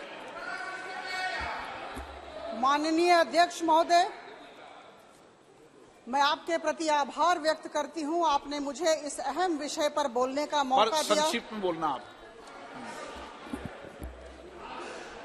यह विषय बहुत अहम है, क्योंकि यह संसद की मर्यादा के विषय में है, यह विषय अहम है क्योंकि यह संवैधानिक प्रक्रियाओं से जुड़ा हुआ विषय है। हम संसद की मर्यादा की बात कर रहे हैं, हम संवैधानिक प्रक्रियाओं की बात कर रहे हैं, हम एथिक्स की बात कर रहे हैं, हम सिद्धांतों की बात कर रहे हैं। और जब एक व्यक्ति किसी भी संसदीय क्षेत्र से चुना जाता है तो वो लाखों लोगों का प्रतिनिधित्व देश की सबसे बड़ी पंचायत में करता है। और निश्चित तौर पर मैं कहूंगी बड़ी विनम्रता के साथ लेकिन आत्मविश्वास के साथ कि यह बहुत बड़ी जिम्मेदारी है। और जब हम इस जिम्मेदारी से चूक करते हैं तो निश्चित तौर पर प्रश्न उठेंगे। और जितने भी विपक्ष के मेरे बंधु बैठे हैं, मैं एक ही प्रश्न करना चाहती हूं कि यह जो मैडम महुआ मैत्रा हमारी माननीय सांसद, हमारी माननीय सहकर्मी ने किया, वह सही था या गलत था? हम सब दिल पर हाथ रखकर कहें, संविधान को याद करके कहें, यह गलत था या सही था। देखिए, मैं आपको निश्चित तौर पर बोलना चाहूंगी सर, मैं निश्चित तौर पर बोलना चाहूंगी कि सर 3 बैठकें हुई और इन 3 बैठकों में इन्हें समुचित समय दिया गया, बोलने का अपॉर्चुनिटी ऑफ बीइंग हर्ड दिया गया। लेकिन सर इन्होंने बदतमीजी की, इन्होंने असंवैधानिक शब्दों का प्रयोग किया, वॉकआउट कर गई। सर हम सुनना चाहते थे लेकिन इन्होंने अपनी बात नहीं रखी और इसी वजह से हमने सर एफिडेविट हमने पढ़ाई की। श्री प्रहलाद जोशी जी, माननीय अध्यक्ष, मैं सर उसके बाद कंप्लेनेंट और डिफेंडेंट को भी सुना और उसके पश्चात हमने रिपोर्ट दिए हैं और रिपोर्ट में कुछ प्रस्ताव दिए गए। मुझे लगता है मैं माननीय संसदीय कार्य मंत्री प्रहलाद जोशी प्रस्ताव मतदान के लिए रखने का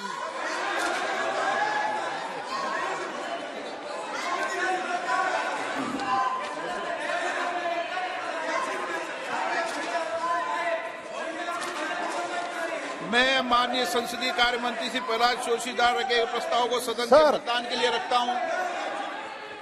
प्रश्न ये कि यह सभा डॉक्टर निशिकांत दुबे द्वारा सांसद द्वारा दिनांक 15 अक्टूबर 2023 को सुश्री महिमा मोत्रा सांसद के खिलाफ दी गई सदन के प्रश्न पूछने के बदले नकदी के प्रत्यक्ष संहिता के संदर्भ में अपने अनैतिक आचरण शिकायत पर दिनांक 8 दिसंबर 2023 को सभा पटल पर रखे गए आचार संहिता प्रतिनिधि रिपोर्ट विचार करने में संबंध है। जो सदस्य इसके पक्ष में हाँ गए, जो विरोध में ना गए, मेरे विचार में निर्णय हाँ वालों के पक्ष में, हाँ वालों के पक्ष में प्रस्ताव स्वीकृत। माननीय मंत्री जी।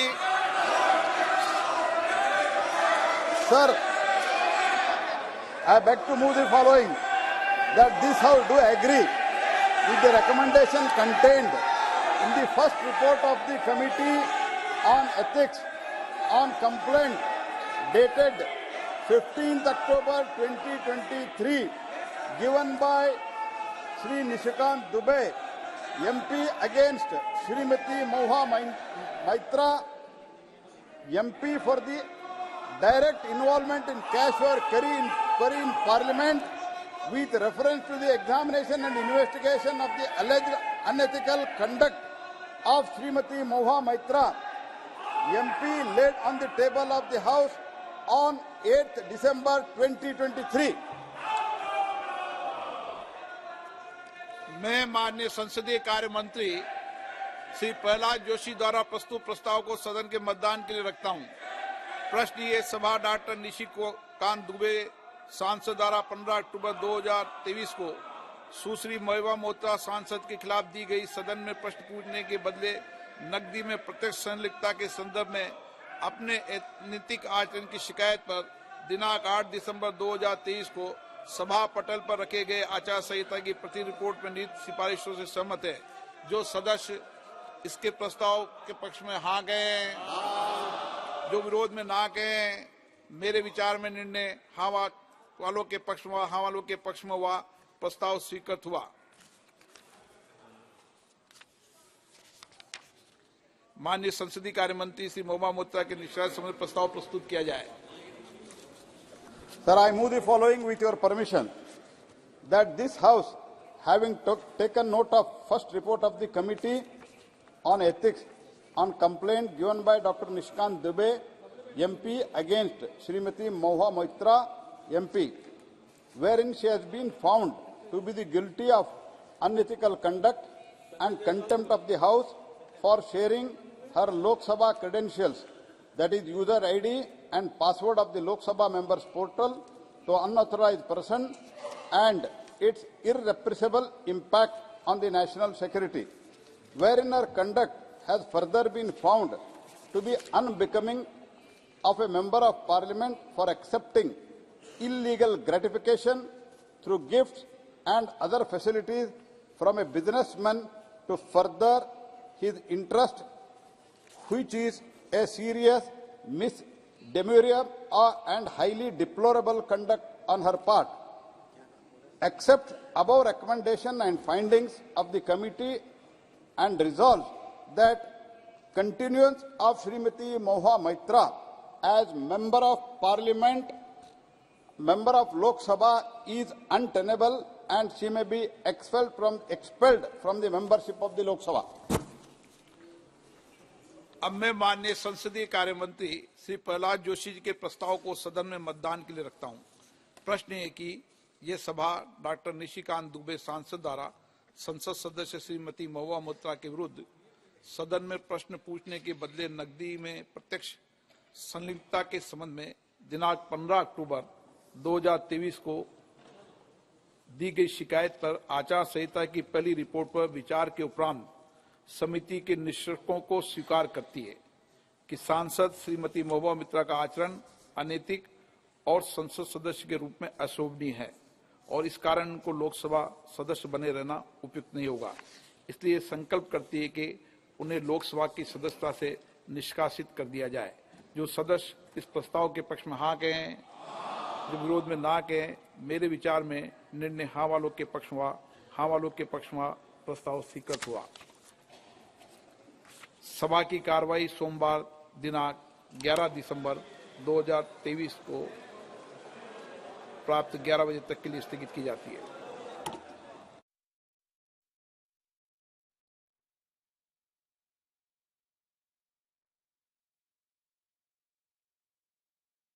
Dr. V. Sivdasan to move for leave to introduce the bill. I move for leave to introduce a bill to provide. The question is that leave be granted to introduce the bill. Those in favor, please say aye. Aye. I think the ayes have it, the ayes have it, the ayes have it. Because anyone saying no? Fine. Dr. V. Sivdasan. I introduce. The Right to Early Childhood Care Bill 2023. Dr. V. Sivdasan to move for leave to introduce the bill. I move for leave to introduce a bill to provide for the right to early childhood care. Only bill, no description required. The question is that leave be granted to introduce the bill. Those in favor will please say aye. Aye. Those against will please say no. I think the ayes have it, the ayes have it, the ayes have it. Dr. V. Sivdasan.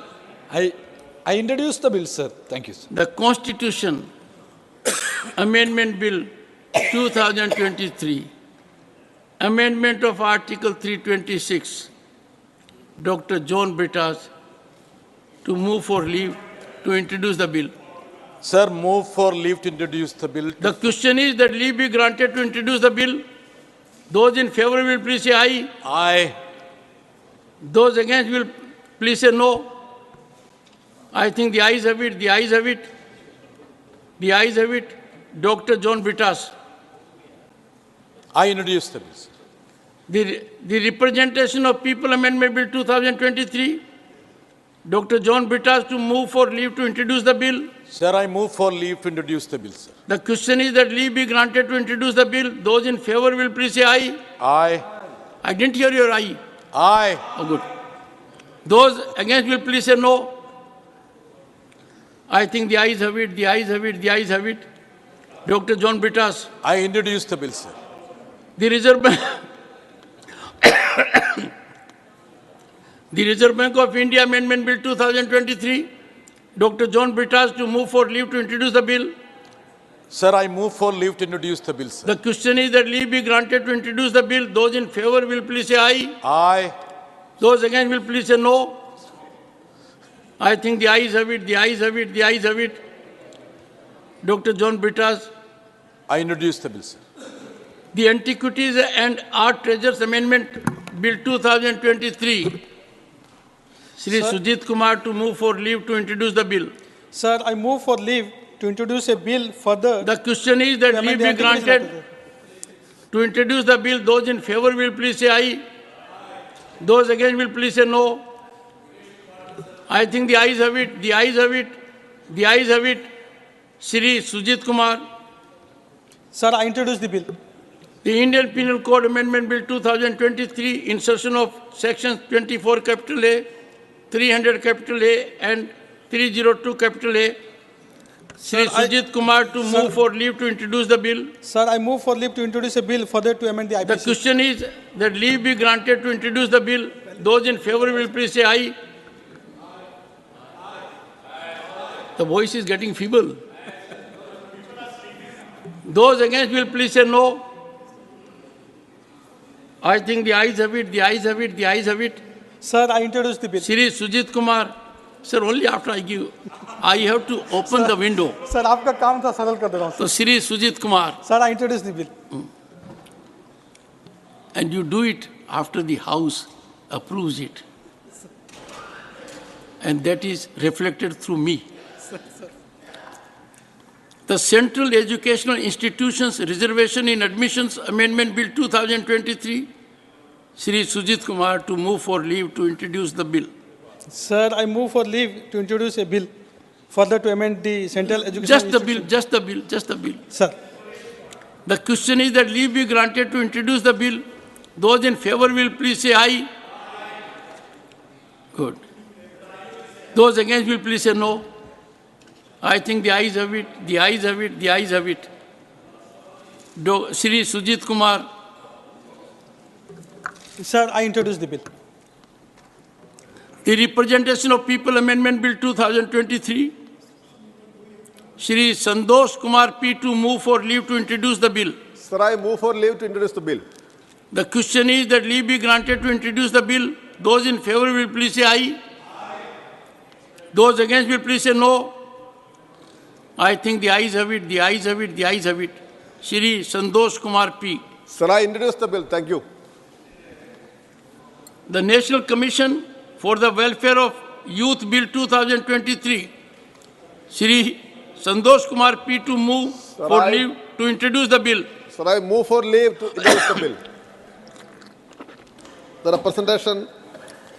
The question is that leave be granted to introduce the bill. Those in favor will please say aye. Those against will please say no.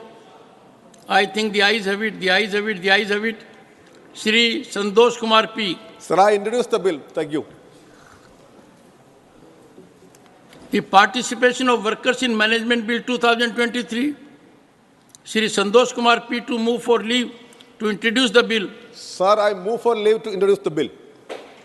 The question is that leave be granted to introduce the bill. Those in favor will please say aye. Aye. Those against will please say no. I think the ayes have it, the ayes have it, the ayes have it. Shri Sandosh Kumar P. Sir, I introduce the bill. Thank you. The Constitution Amendment Bill 2023, Amendment of Articles 343, 344 and 348, etc. I move for leave. Sir. Shri R. Girirajan to move for leave to introduce the bill. I move for leave to introduce the bill. The question is that leave be granted to introduce the bill. Those in favor will please say aye. Those against will please say no. I think the ayes have it, the ayes have it, the ayes have it. Shri R. Girirajan. I introduce the bill. The Black Money Recovery Bill 2023.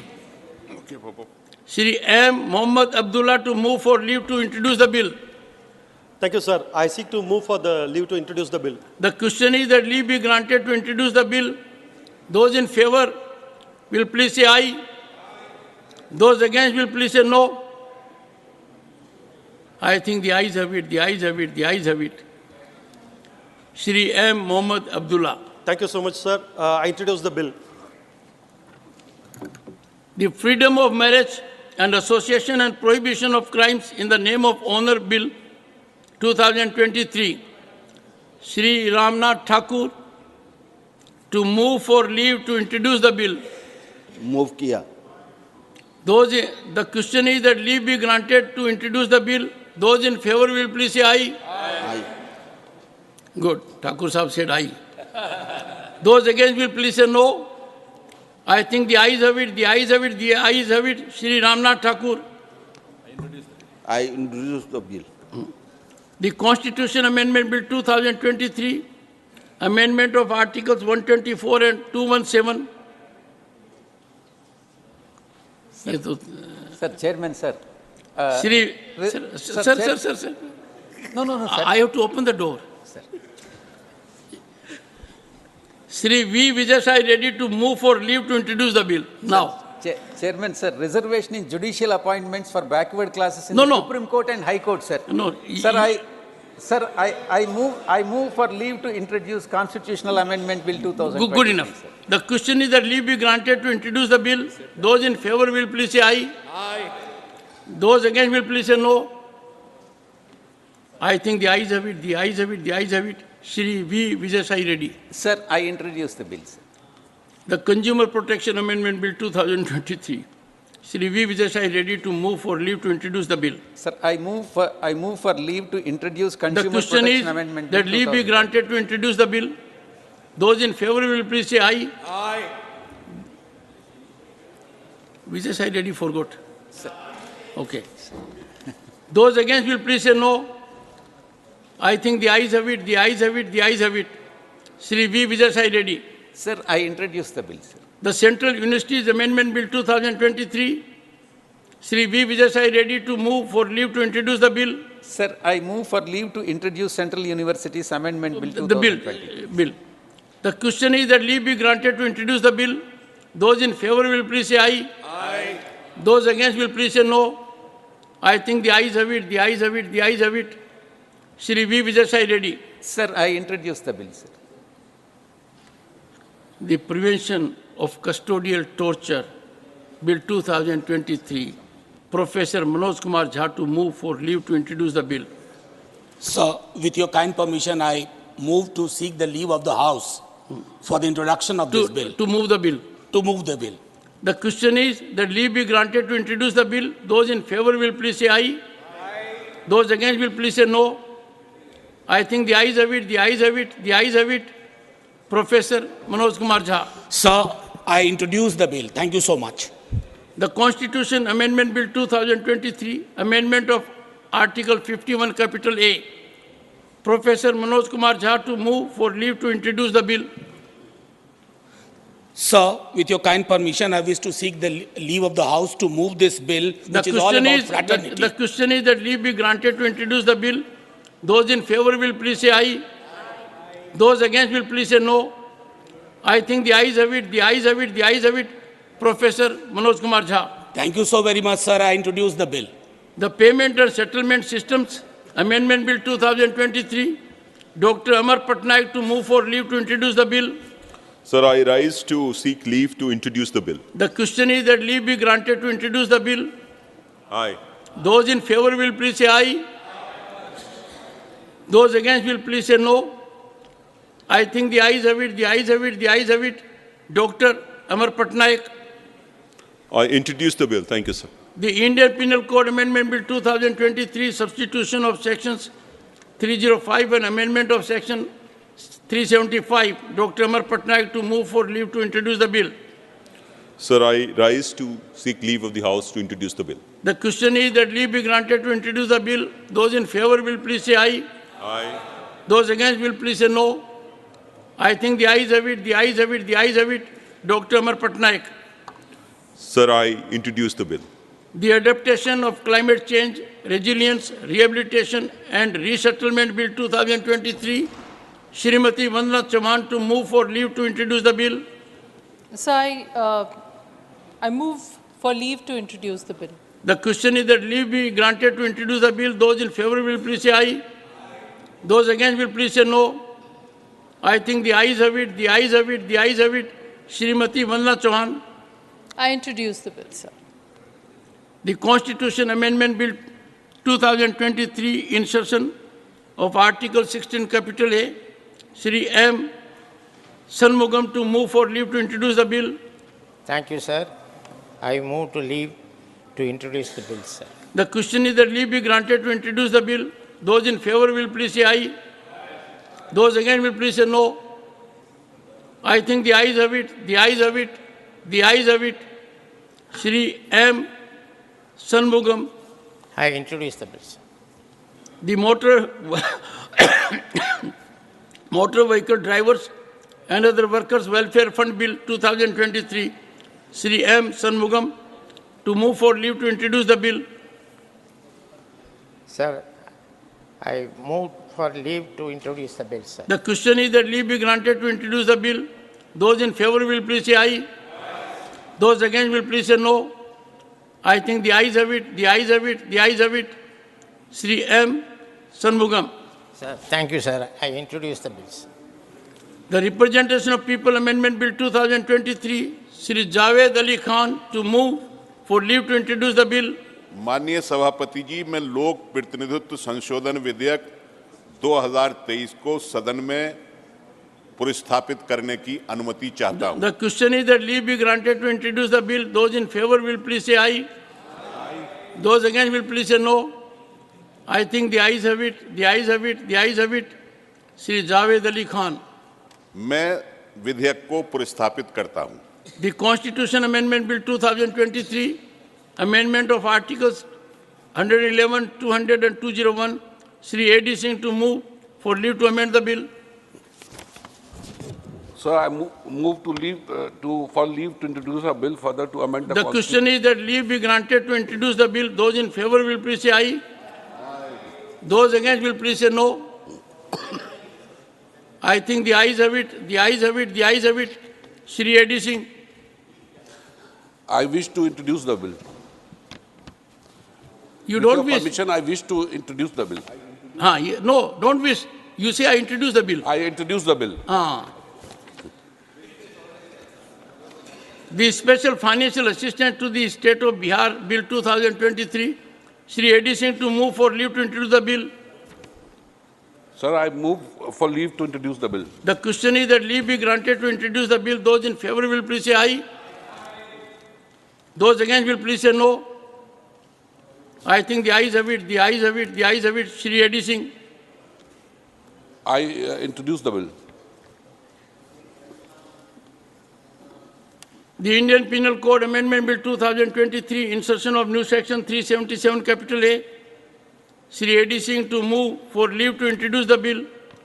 Sir, I move for leave to introduce the bill. The question is that leave be granted to introduce the bill. Those in favor will please say aye. Those against will please say no. I think the ayes have it, the ayes have it, the ayes have it. Shri A.D. Singh. I introduce the bill. The Witness Protection Bill 2023, Shri S. Niranjan Reddy to move for leave to introduce the bill. Not present. The Compulsory Teaching of Lifestyle for Environment Life in Schools Bill 2023, Shri Biplab Kumar Dev to move for leave to introduce the bill. I rise to leave to introduce the bill. The question is that leave be granted to introduce the bill. Those in favor will please say aye. Those against will please say no. I think the ayes have it, the ayes have it, the ayes have it. Shri Biplab Kumar Dev. I introduce the bill. The National Commission for Fishermen Welfare and Support Bill 2023, Shri Mastan Rao Bida to move for leave to introduce the bill. Not present. The Mental Health Care Amendment Bill 2023, Shri Surendra Singh Nagar. Sir, I move for leave to introduce a bill. Let me read out. Let me open the window for you. Shri Surendra Singh Nagar to move for leave to introduce the bill now. Sir, I move for leave to introduce a bill. The question is that leave be granted to introduce the bill. Those in favor will please say aye. Those against will please say no. I think the ayes have it, the ayes have it, the ayes have it. Shri Surendra Singh Nagar. Sir, I introduce the bill. The Right of Children to Free and Compulsory Education Amendment Bill 2023, Shri Tiruchu Siva, to move for leave to introduce the bill. Sir, I move for leave to introduce a bill further to amend the Right of Children to Free and Compulsory Education Act 2009. The question is that leave be granted to introduce the bill. Those in favor will please say aye. Aye. Those against will please say no. I think the ayes have it, the ayes have it, the ayes have it. Shri Tiruchi Siva. Sir, I introduce the bill.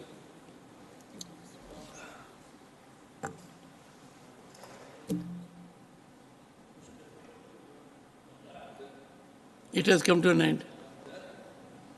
The list has come to an end. I have to inform honorable members that the Business Advisory Committee, in its meeting held today, on the 8th of December 2023, has allotted time for government legislative business as follows: consideration and return of the following bills after they are introduced, considered and passed by the Lok Sabha. The Central Goods and Services Tax Second Amendment Bill 2023, 2 hours. The Provisional Collection of Taxes Bill 2023, 1 hour.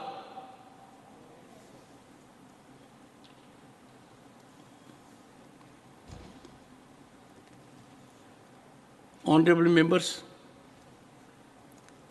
considerable time was taken today for the motions for introduction of about 70 private members' bills.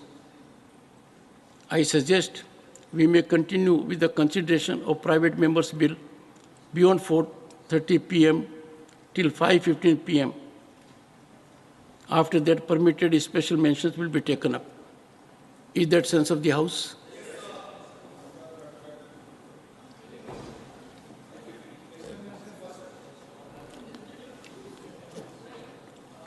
The Constitution Amendment Bill 2022, amendment of Article 153 and substitution of Articles 155 and 156.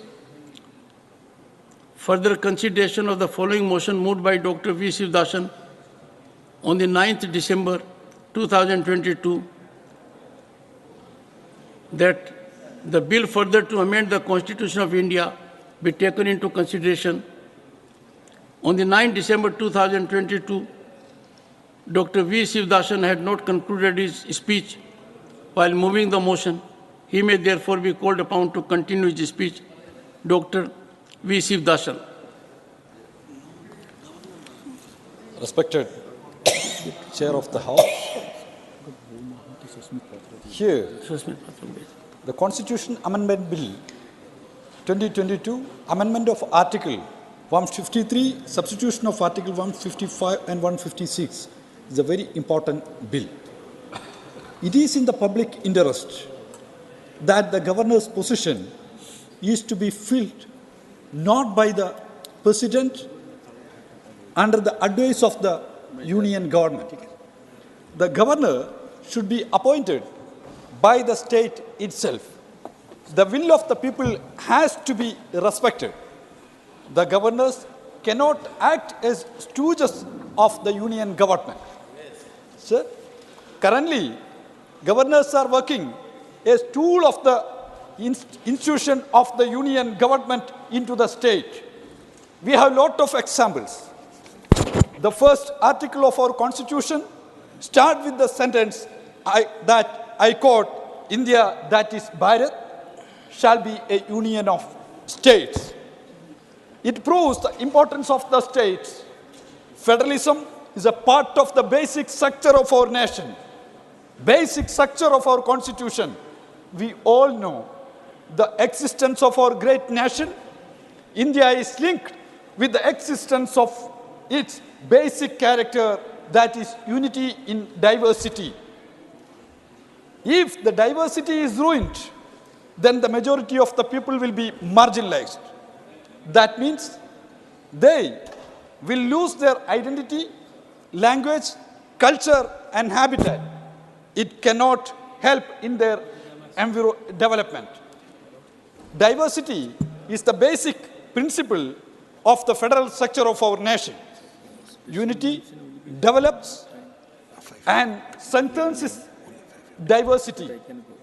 The very structure of our nation, India, as the union of the states, is built by the positive spirit of love, affection, and great respect to the diversity. Respected Chair, our great nation, India was not built by the bricks or bullets and guns or the missiles and forts. It was built by the struggle of freedom fighters, tears of workers, and the sweat of peasants. Respected Chair, they have differences in their opinion, they have differences in their religion, languages, ideas, and identity, but they all are those differences, above all differences, they had deep commitment to the values of humanity. Respected Chair, here what do we see? The rights of the states are reduced day by day by the union government. Respected Chair, not only have the rights of the states, the rights and the powers of Rajya Sabha, the Council of State also being reduced by the same union government through the money bills. Respected Chair, if we fail to protect the interest of the state as the representative of the states, then the great values of federalism will be destroyed by the rulers. Chair, respected Chair, world history reminds us the autocrats and their political parties have always attacked the diversity, and they have tried to establish their own power, and they have promoted only a monolithic culture. Respected Chair, the dangers of this attitude had been proven by the experience in various countries like Italy and Germany. We, as the representative of the people, as the representative of the states of India, should oppose the attack against the diversity, the steps against the legislative rights of the states, and undemocratic style of functioning of union government. In India, we have various identities. It is our strength. The great forefathers of our nation told us, unite against intolerance. Respected Chair, when the British colonial powers, they had divided the state of Bengal into West Bengal and East Bengal. The people of Bengal had united and fought against the bifurcation. Finally, the British Empire, they had to surrender in front of the massive movement led by the unity of the people. The leaders of the present colonialism, big corporates, have identified that one of the premier enemies of them is the unity of the people. That is why the ruling class of the country is practicing the same kind of colonial policy, divide and rule. The governors in the states, they are working as a tool of the imperialist policy of divide and rule. Wherever the state government is taking the stand to promote the secularism, then the governors are trying to promote the politics of hate. Respected Chair, in Kerala, the Assembly, everybody know that, the Assembly passed a resolution against NRC and upheld the secular values of the nation, secular values of the states, but the governor of Kerala had openly supported the politics of communal venom. Sir, the division of power is the part of our constitution. This is a part of our nation character. The powers are divided between states and union. But day by day, the powers of the states being reduced by the union government is utilizing the residuary powers to capture the powers of the states. Unfortunately, the governor has also become instrument to implement the plan of the union government. The education and forest, the two sectors which are the classic examples of violation of the division of power. Education and forest were the state subject, but now the entire sectors are under the union government. Earlier, agriculture was in the hands of the states, but the intrusion of the union government has happened there too. The dam and the hydel projects in the states are also serious cases of capture of power. Earlier, the state governments have some powers related to the state. The state governments have taken the stance against these kinds of interventions. But some governors of the states has openly criticized the initiatives of the states. It has widened the gap between the elected state government and the nominated governors. The people of the state are requesting for more autonomy, but the union government is trying to pave the way for more centralized administration through the governors. The states like Kerala, Tamil Nadu, and Telangana are fighting for their rights in various ways. The representative of these states are here. Sir, kindly look at the approach adopted by the governors in the states. They are standing against the interest of their own state governments. The centralization versus decentralization is the core of the clash between states and the governors. Decentralization is the spirit of the age. That means the autonomy of the states, but also the autonomy of the Panchayati Raj institution. It is also a serious concern of the democratic movement in the country. Autonomy of the state does not mean the autonomy of the Raj Bhavans. Autonomy of the state does not mean the autonomy of the Raj Bhavans. The existing wrong notions of the governor and the union government should be corrected. The governors are holding the bills passed by the assembly in the name of concurrent list or reductory powers. The union government has so far ignored the demand of the states to place at least the residuary powers of legislation in the state list. The ministers are here, but the government, the union government, is not ready to hand over these residuary powers to the states. We have seen the examples of usage of residuary powers in many ways against the interest of the states. In agriculture sector, the union government has made new laws, but it was withdrawn by the people because of the struggle of the people. About 800 people martyred in the struggle. But the governors, the titular head of the nation, were silent. They did not make any single statement against the move of the union government, the move of the government against the people, the move against the farmers of their state. On the other hand, many times the governors have criticized the state government. When the state government intervened for the protection of the people in the state assemblies, passed the resolution against the anti-people laws made by the union government. The strongest position against the anti-people laws of the union government has been expressed by the Legislative Assembly of Kerala in the resolution.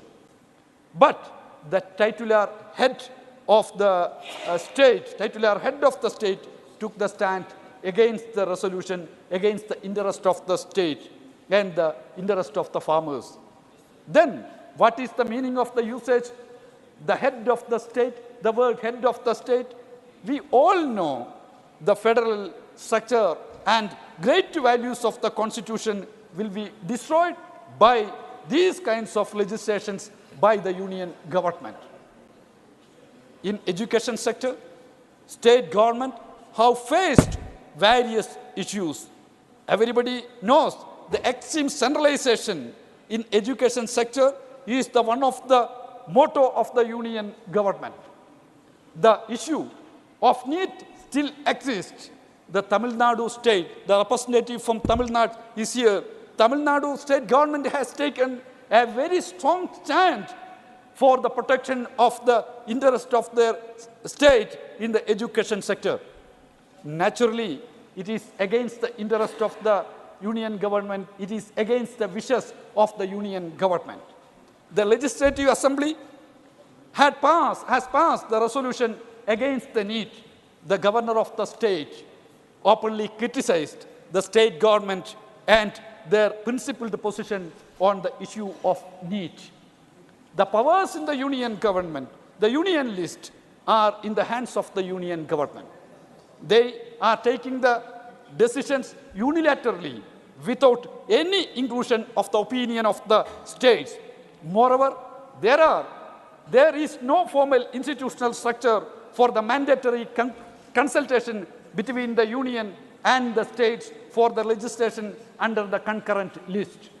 Sir, state revenue and the role of the governor should be discussed here. Why? This is an important subject. The revenue of the state is facing a lot of problems because of the intervention of the governors. In this great republic, one of the governor in India openly told the public that he did not sign the budget speech of the state government. It has created an uncomfortable situation in the state. The duty of the governor is to follow the advice of the cabinet. The wise men who have adorned this post had worked in such a way. But reality of the spirit is that the wisdom is rare in Raj Bhavans. The post-liberalization period witnessed a sharp decline in the fiscal health of the state government. Most of the states are facing fiscal crisis. The important factor behind this fiscal crisis strain is the policy of the union government. That is why the states are facing the fiscal crisis. Many states have tried to introduce different alternative measures to overcome the situation. But unfortunately, then the governors are making headills. The governors are making headills. The residuary powers of taxation in the sphere of services are being unilaterally used by the union government. To the total exclusion of the states, the GST captured the entire right of the taxation of the states and LSGs. The allocation of the money to the states is linked with the reforms in the administrative sector. The financial allocation. Honourable Member, may I just request you, in the previous session, you had taken about 21 to 31 minutes roughly to speak. You have taken about 15 minutes. So if you think about concluding shortly, then other members will also get an opportunity. I will finish. Thank you. Because you had already spoken in the earlier session, that is why I'm just requesting. Thank you. The residuary powers of taxation, already I mentioned here, the allocation of the money to the states is linked with the reforms in the administrative sector. The financial allocation of the union government is not charity. It is the right of the states. So the financial allocation should not be linked to any kind of reforms by the union government. The governors should stand for the financial autonomy of the state. It is the duty of them. The financial burden of the states caused by the governors should be discussed. Fiscal crisis of the states and the expenses of the governors should be debated. I have received an answer from the government to my question that the total expenditure of the National Mission for Libraries in the year 2019-20 is only 73 lakhs. Annual expenditure of some Raj Bhavans is more than 30 times. Respected Chair, media has reported Maharashtra government has given an answer to an RTI question. They revealed that the expenditure of governor for 2 years is 60 crore rupees. It is the 10 times of the allotted amount of the union government to National Mission for Libraries. Currently, the expenditure of the running of the office of the governor and the family of the governor is the duty of the state. This expenditure of the governors should be audited by the society. The governors are appointed by the union government, but the salary and other allowances are paid by the state government. Appointed by the union government, but the salary paid by the state government. We need to start wrapping up, Honourable Member. The salary of the representative of the union government appointed by the union government should be paid by the union government. The burden of the salary and upkeep should not be transferred to the state. 1 minute, within 2 minutes I will finish. The Raj Bhavans are representing the colonial era of India. Majority of the Raj Bhavans are not only the residents of the governors, but also their leisure houses. Look at the existence, expenditure and facilities of the Raj Bhavans. In Maharashtra, 4 Raj Bhavans, Mumbai, Nagpur, Pune, Mahabaleshwar. Sir, one governor is residing in 4 palaces in a single state. A palace for 3 months. That means for the rest of 9 months, the palace is empty. Then how this palace will be maintained? When governor is not there, who will occupy the palace? Crores of Indians are living without a shelter, but a governor, a titular head of the national state, is using 4 palaces. Why these kind of practices are continuing? During the travel, the VVIPs, chief minister and ministers are utilizing the circuit houses or guest houses. Then why the permanent palaces for the governor in different places? They hardly stay in these palaces. Uttarakhand, sir, 2 Raj Bhavans, Dehradun and Nainital. Nainital Raj Bhavan occupies 220 acres land, which includes 45-acre golf course. The residence of the governor is a highly restricted area, but the golf course is 45 acres. State government should ensure that this land is occupied, land is properly utilized. And in Tamil Nadu, sir, there are 2 Sir, I'm giving you the last minute, thereafter I'll move on. I will mention only the residential. I've already indulged you in the previous session. You have spoken 31 minutes. Tamil Nadu, there are 2 Raj Bhavans. There are Chennai and Ooty. Chennai Raj Bhavan estate is 156 acres. It is in the reserved forest area. It might be buffer zone. In Tamil Nadu, I don't know, the governor is in the buffer zone. Ooty is one of the noted tourist place of the nation. Is the governor is a tourist, sir. Winter palace, summer palace. How rich a country, sir. In West Bengal, Honourable Member, I'll have to move on. Yeah. I'm moving West on. Bengal, I'm moving on. Okay, I'm moving on. 1 second. Please conclude your last comments, please. West Bengal, 2 Raj Bhavans. One is Calcutta and second one is Darjeeling. In Odisha, your own state, 2 Raj Bhavans. One is Bhubaneswar and another one is Puri. I think I'll have to move on. I've given you time. I've requested you repeatedly. Please, your closing comments and we move on, please. Okay, sir. I'm finishing.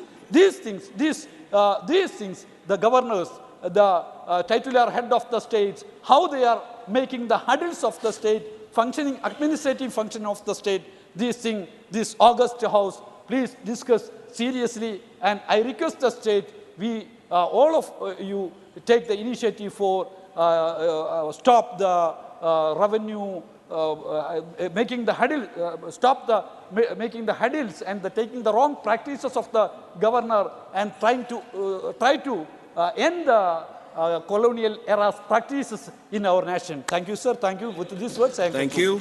Motion moved. I now call upon the members whose names have been received for participation in the discussion. Dr. Anil Agrawal, Honorable Member. 9 minutes allotted to you.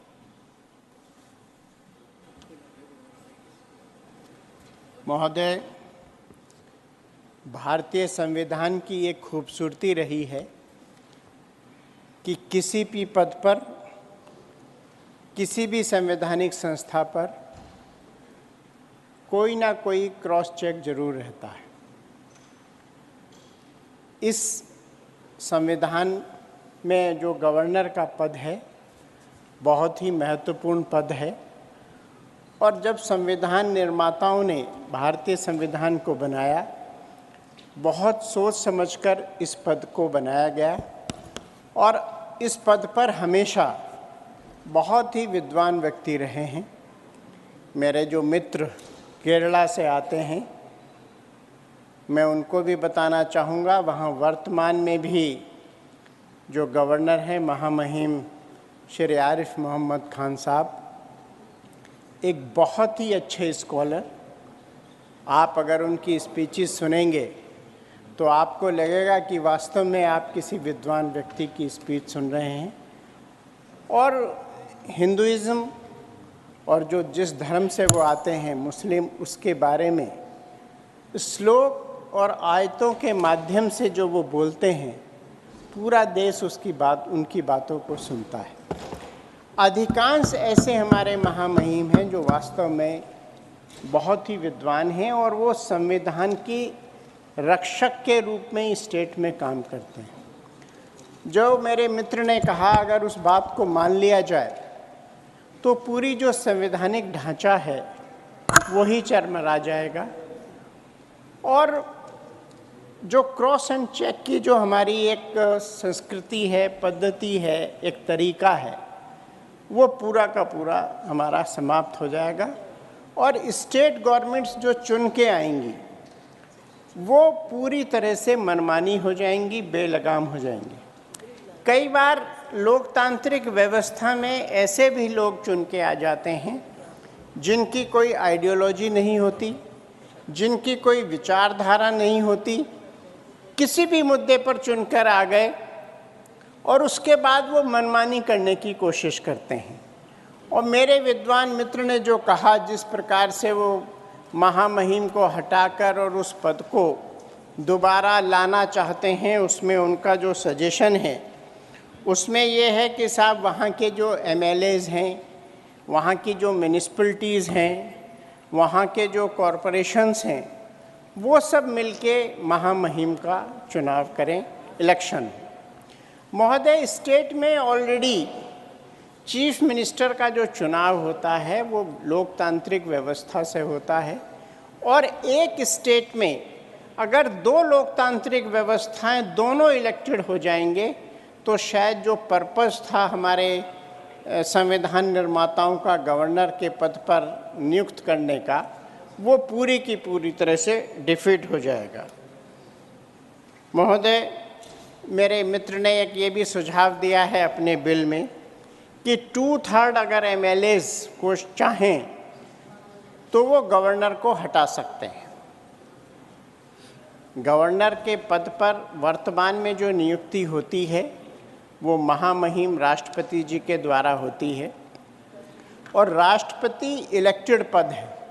महामहिम राष्ट्रपति जी का जो चुनाव होता है उसमें हर विधानसभा के विधायकगण, लोकसभा के सांसदगण, राज्यसभा के सांसदगण, सबकी डिफरेंट वैल्यूज़ MLAs की रहती है, MPs की रहती है, और पूरे देश में उसका एक बहुत ही लोकतांत्रिक तरीके से चुनाव होता है, और उस चुनाव के आधार पर महामहिम राष्ट्रपति का पद पर व्यक्ति आसीन होता है। उनकी इंटीग्रिटी को या उनके द्वारा नॉमिनेटेड व्यक्ति को किसी भी प्रकार से शंका की दृष्टि से देखना मेरे ख्याल से ये उचित नहीं होगा। मैं आपको पूर्व में भी ले जाना चाहता हूं, जो मेरे मित्र मुझे लगता है गवर्नर के पद से परेशान हैं। कुछ कांग्रेस सरकारों में इस प्रकार के गवर्नर्स रहे हैं जिनका आचरण ठीक नहीं रहा, तो मुझे लगता है वो दृष्टांत उनके सामने है। लेकिन अधिकांश मामलों में इस प्रकार की व्यवस्था नहीं है और गवर्नर्स की अपनी एक गरिमा है। आप देखिए, जब स्टेट इलेक्शंस का चुनाव होता है उस समय गवर्नर का कितना इम्पोर्टेंट रोल होता है। अगर गवर्नर भी राजनीति से प्रेरित होकर काम करने लगे तो मुझे लगता है पूरी की पूरी जो संवैधानिक व्यवस्था है, चीफ मिनिस्टर को शपथ दिलाने की व्यवस्था है, उनका सदन में जो बहुमत सिद्ध करने की व्यवस्था है, वो पूरी की पूरी प्रक्रिया जो है वो प्रभावित हो सकती है। महोदय, राजभवन के रेजिडेंसेस के बारे में कुछ मेरे मित्र ने बताया है कि किसी स्टेट में 3 हैं, कहीं 4 हैं। मैं आपको बताना चाहूँगा कि राजभवन वास्तव में कई स्टेट में ज़्यादा हैं, लेकिन उसमें 1 स्वीट या 2 स्वीट महामहिम राज्यपाल के लिए आरक्षित रहता है। बाकी का जो राजभवन है वो बहुत सारे व्यक्तियों के द्वारा यूज किया जाता है, उनके सेक्रेटरीज़ के द्वारा यूज़ किया जाता है। और उन राजभवनों में जब महामहिम नहीं भी रहते तब भी स्टेट में वीआईपी गेस्ट उसी राजभवन में निवास करते हैं। और ये एक ऐसी व्यवस्था है जो सुरक्षा की दृष्टि से भी उचित है। कई बार हमारे बहुत सारे ऐसे गणमान्य व्यक्ति होते हैं जो उस स्टेट में विज़िट करते हैं और विज़िट करते समय उनकी सुरक्षा का विशेष ध्यान रखा जाता है, तो उनको उन राजभवनों में ठहराया जाता है। वो राजभवन सुरक्षा की दृष्टि से बहुत अच्छी लोकेशंस पे हैं, उनकी सुरक्षा व्यवस्था अच्छी है, तो उसमें जो हमारा बाकी की जो चिंताएं होती हैं उन महामहिम व्यक्तियों को ठहराने की, वो चिंताएं हमारी दूर हो जाती हैं। महोदय, आज जो राष्ट्रपति महोदय द्वारा गवर्नर को चुने जाने का, चयनित करने का जो सिस्टम है वो भी बहुत लोकतांत्रिक है, और अगर उसमें हम किसी भी प्रकार की छेड़छाड़ करने की कोशिश करेंगे तो मुझे लगता है उसका रिज़ल्ट बहुत ख़राब होगा। हमारा जो गवर्नर का पद है बहुत ही एक महत्वपूर्ण पद है और राज्य सरकार की मनमानी को रोकने का एकमात्र जरिया है कि वो राज्यपाल की रिपोर्ट के आधार पर राष्ट्रपति उसमें बहुत सारे निर्णय करते हैं। लेकिन मैं यहाँ ये भी बताना चाहता हूँ कि उस व्यवस्था पर भी हमारे न्यायालयों द्वारा उचित कार्रवाई समय समय पर की गई है। अगर किसी महामहिम राज्यपाल द्वारा कोई निर्णय गलत लिया गया है, कोर्ट में चैलेंज हुए हैं बहुत सारे निर्णय, विशेषकर जो उनके निर्णय चैलेंज हुए हैं वो निर्णय हैं जो सरकार के फॉर्मेशन से हैं, सरकार के बनाने से हैं, चीफ मिनिस्टर के शपथ से लेके chief minister nomination, chief minister का सदन में बहुमत, ये सारी की सारी व्यवस्थाएं जो हैं वो कई बार चैलेंज हुई हैं। उनमें भी लेकिन अधिकांश समय जो न्यायालयों के द्वारा जो निर्णय आए हैं। माननीय सदस्य, 1 मिनट आपका और है, और 1 मिनट है। कोई बात नहीं, मैं कंक्लूड करता हूं सर। उनमें भी जो व्यवस्थाएं रही हैं वो ऐसी रही हैं कि उनमें अधिकांश निर्णय जो महामहिम राज्यपाल के द्वारा लिए गए वही निर्णय अपहरण हुए हैं। मैं पुनः अपने मित्र से ये अनुरोध करूंगा कि उन्होंने जो ये बिल लाया है इसको वो वापस लें। उन्होंने कुछ हो सकता है व्यक्तिगत कारणों से या और किसी दबाव में ये बिल लाए हों, लेकिन मुझे लगता है अगर वो बिल वापस लेंगे तो संविधान की मर्यादा बचेगी। संविधान भारत का जो निर्माताओं ने बहुत सोच समझकर बनाया है और एक ऐसे पद पर जो बहुत बड़ा संवैधानिक पद है, उस पे हम किसी भी प्रकार से अगर मुझे लगता है छेड़छाड़ करेंगे तो ये उचित नहीं होगा। और मुझे लगता है कि मैं पूरे सदन से ये अनुरोध करूं कि इस बिल के विरोध में अपना मत करें। धन्यवाद। जय हिंद, जय Bharat.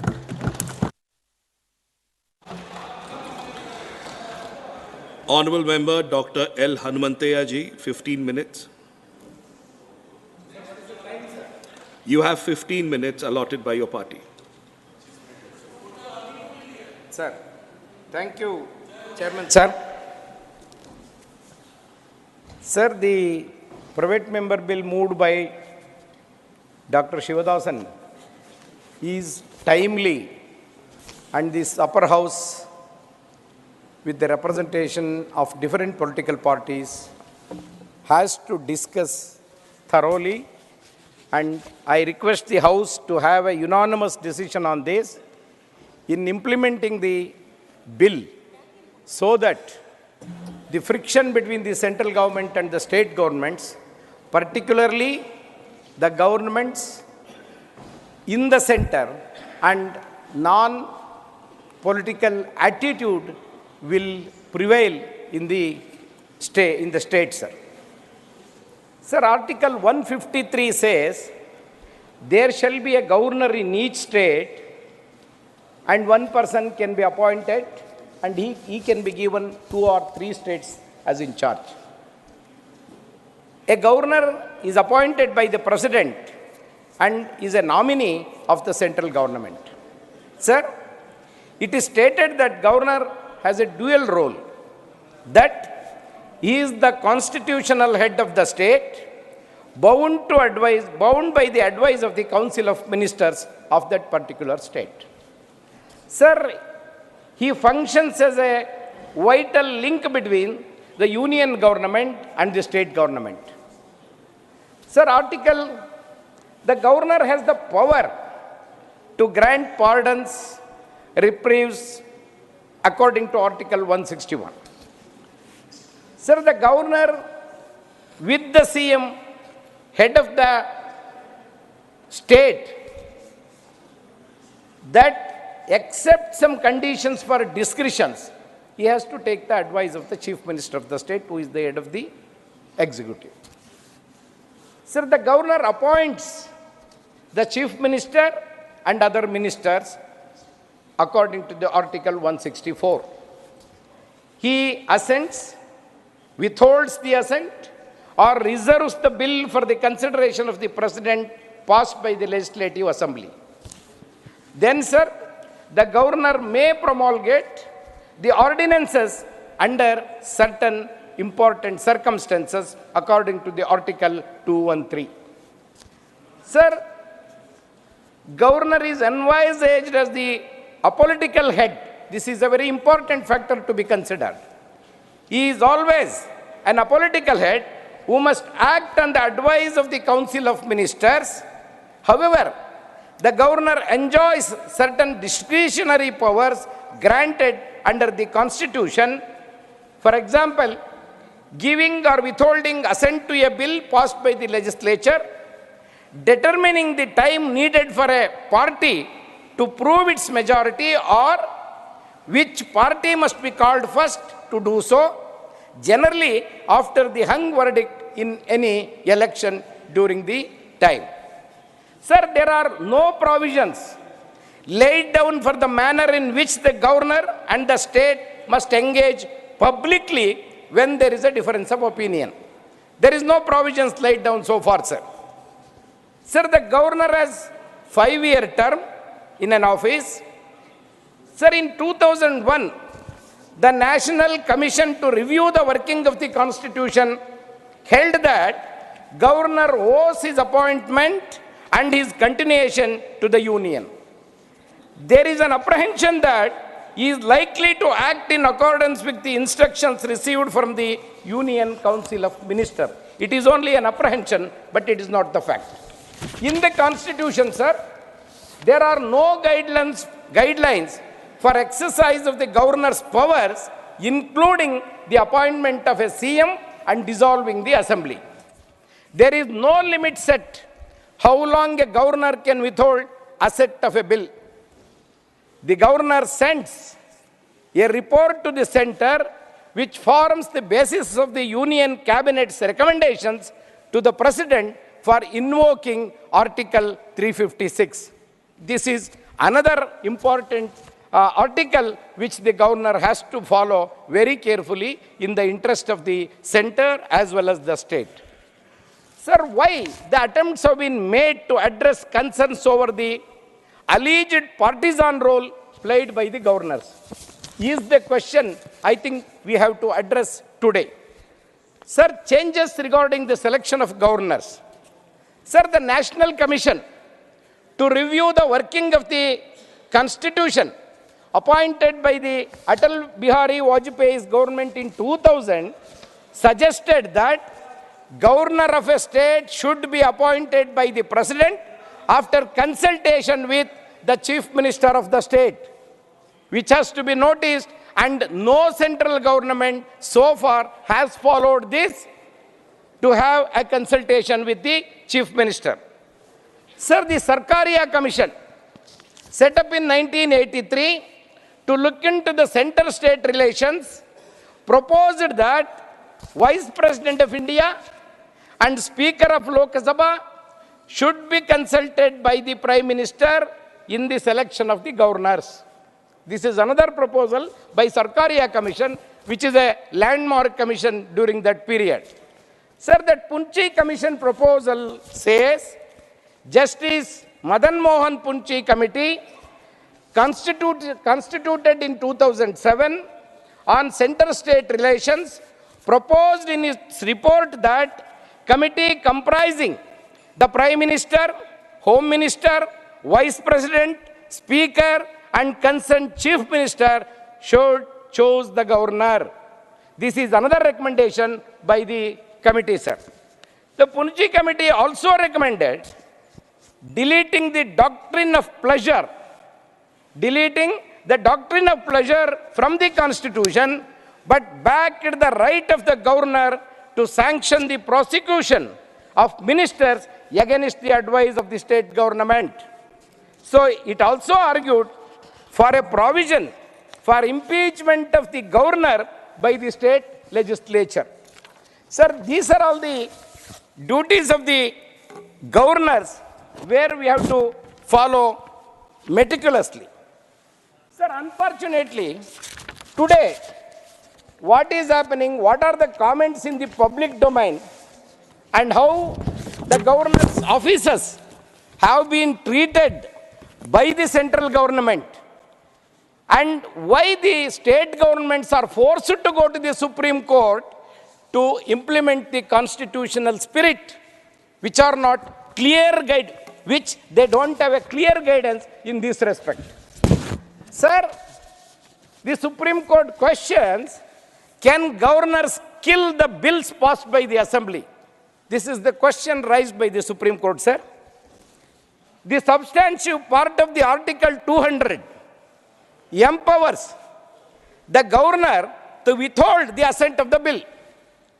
But in such an event, governor must mandatorily follow the course of action which is indicated in the first proviso of the communicating to the state legislature as soon as possible. A message warranting the reconsideration of the bill. But in most of the cases, sir, where people are in front of the Supreme Court today, the state governments are in front of the Supreme Court today, the minimum requirement of warranting the state legislatures as soon as possible, a message warranting the reconsideration of the bill has not been followed. Many a times, years together, bills were pending in the governor's office. This is the major cause to an elected government by the governors who are the representatives of the central governments has followed. That is the major issue today which is under discussion. Sir, Baba Saheb Ambedkar has said during the draft constitution to the Constituent Assembly on November 4, 1948, Ambedkar highlighted the need to diffuse the constitutional morality in Indian society. He has also said that it is imperative to deepen the democracy, which is only a top dressing on Indian soil, which is essentially undemocratic. Sir, the journey of this 75 years of independence, the constitutionalism in India provides the perfect context to revisit the idea of constitutional morality, what Ambedkar said during that time, during 1948. It is also said the constitutional morality in light of the ongoing tussle between the governors and the elected governments, especially in Kerala, Maharashtra, of course not now, the government has changed, Punjab, West Bengal, Tamil Nadu. The noticeable factor is all these governments are non-BJP governments. That is what is to be noted today. Sir, the Supreme Court has expressed serious concern about the delays by the governors in assenting the bills passed by the state elected legislators.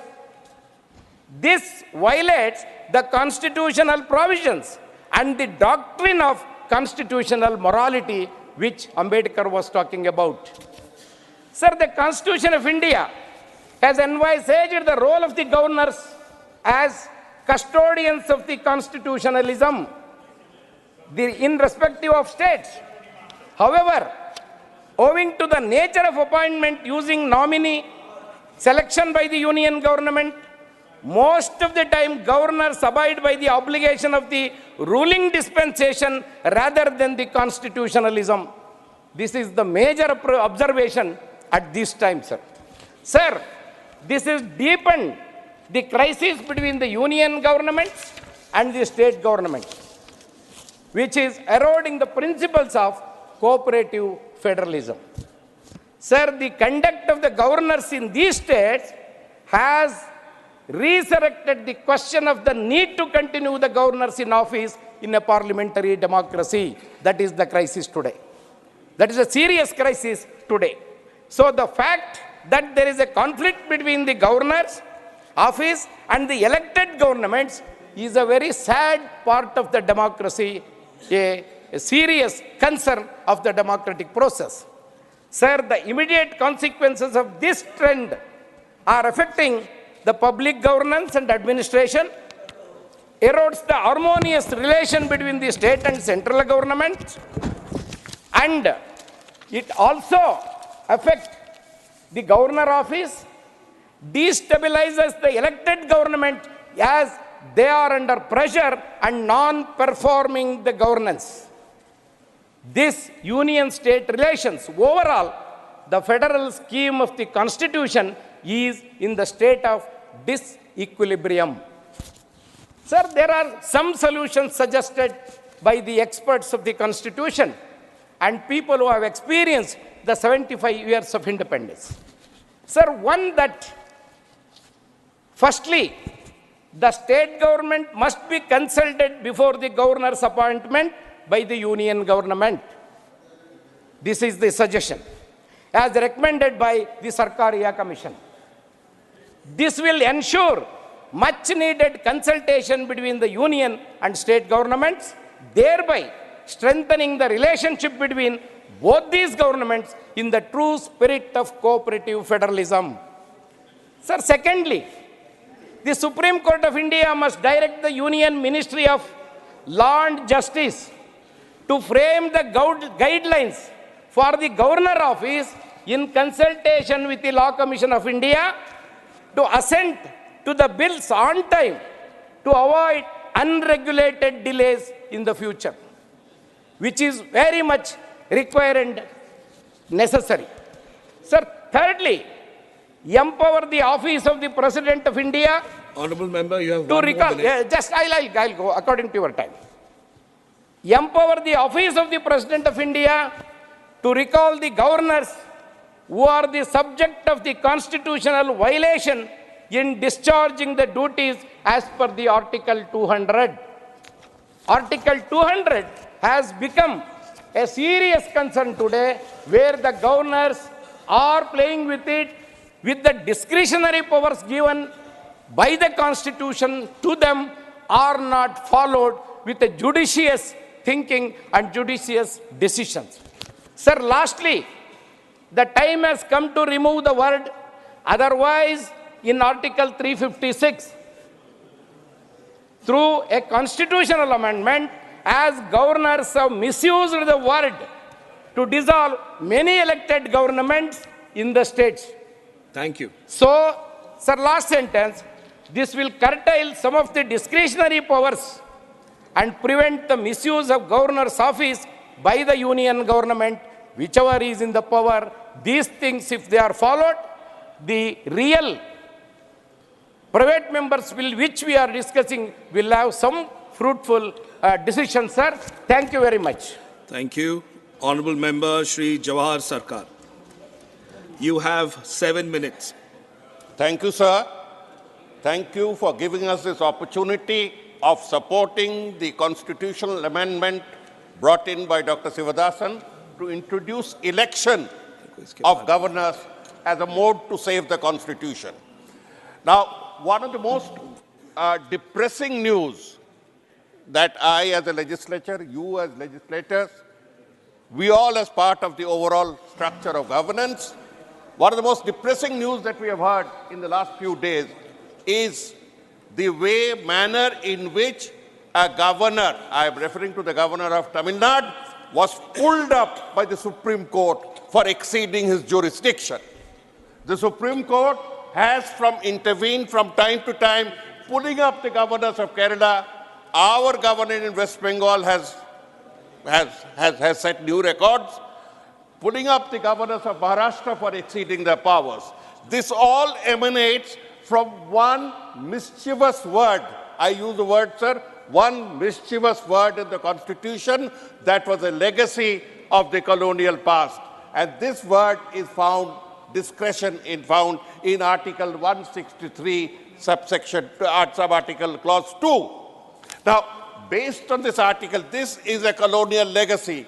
We all speak of colonial legacy, but we do not know how to define it. Anything that suits, anything that militates against our way of thinking, anything that militates against, sometimes against what I call the culture of the Ganga Valley, is said to be colonial and fit to be dumped out. No, it is not so. Colonialism spells itself out through the mechanics of power and hegemony. Through power and hegemony. And this is proved through the continuation of the powers of the institution of the governor in a democratic federal setup. This post came up from the Government of India Act, Imperial Act of 1919. It was carried on through the Government of India Act of 1935.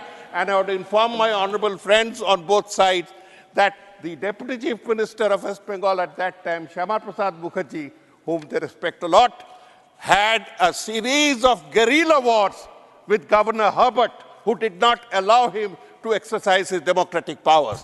Now, in a free and federal and democratic India, we should have learned the lesson and circumscribed, cut the talons of the governor, but instead we put this 163(2).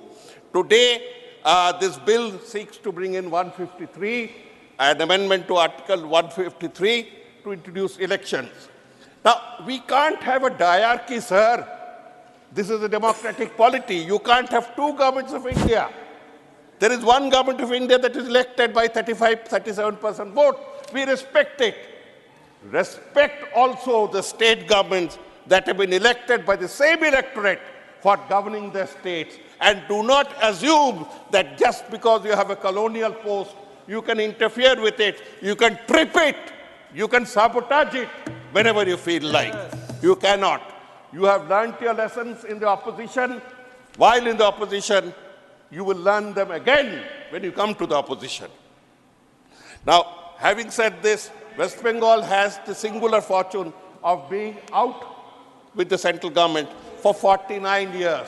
2-3 generations. My generation has never seen any ability. And the instrument of the post of governor is used for every purpose, including the interference with the intrinsic law and order powers of the state.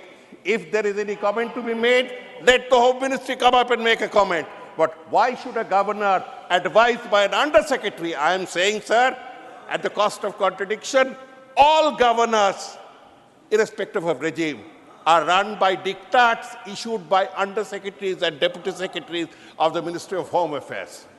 Come and challenge it and say no, I will ask for the correspondence. I know what I'm talking about. It hurts the self-respect of any thinking person. The bureaucrats of North Block cannot be allowed to run a free run over the democratic aspiration of the different peoples of India. The election is because we consider the post of governor to be largely protocol, largely ceremonial, so that the chief minister doesn't have to run to every function. Seedhi baat mein keh diya. But then you can't bear such a huge expenditure. You can't go in for a huge expenditure and the lavish scale on which you have said. The lavish scale itself, whether the bill is passed or not, is a subject that government may like to review because it smacks of colonial imperialism. We have spoken, supposing, I'm giving a minute only, supposing you had a similar institution in the government of India. Supposing you had the president telling you morning and evening, ye aapne galat kiya, aapki law and order. I mean, you can't run. You are insulting the people who have elected that government, the central government or the state government. You cannot run. We had a small instance of this when President Zail Singh was having his run-ins with the Prime Minister of India, and that is not a very pleasant experience. Remember that experience and squeeze it to the experience of states. You'll know how you have created a ceremonial post into a nuisance, absolute nuisance. I support the election because the election would again be in tandem with what the people of that state want 1 minute. For the governor, what they want for the governor. Sir, the core of our strength is federalism. As of democracy, it is federalism that represents, I come from a state that is quite distant from the Ganga Valley. I come from a state that is quite distant from Tamil Nadu. But we feel that we are all together because we are respected. If you carry away the self-respect, you destroy India. We are one because we are many. Do not try to homogenize us. With these words, I support the bill. Thank you. Honorable Member Shri Santosh Kumar P., you have 3 minutes.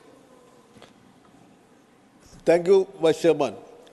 Even though the mover of the bill belongs to a political party which is very close to my party, I can't support this bill because my party, the Communist Party of India, stands for the abolition of the very post of governor. And this issue was highly debated in the Constituent Assembly as well, years ago. And Rohini Kumar Chowdhury, a prominent member from Bihar, had stated that a piece of cow dung can spoil entire vessel of milk. She was referring to the activities of the governor of Sindh. It's not history, but this is relevant even today. Governors they have become trouble engines to destroy everything in states.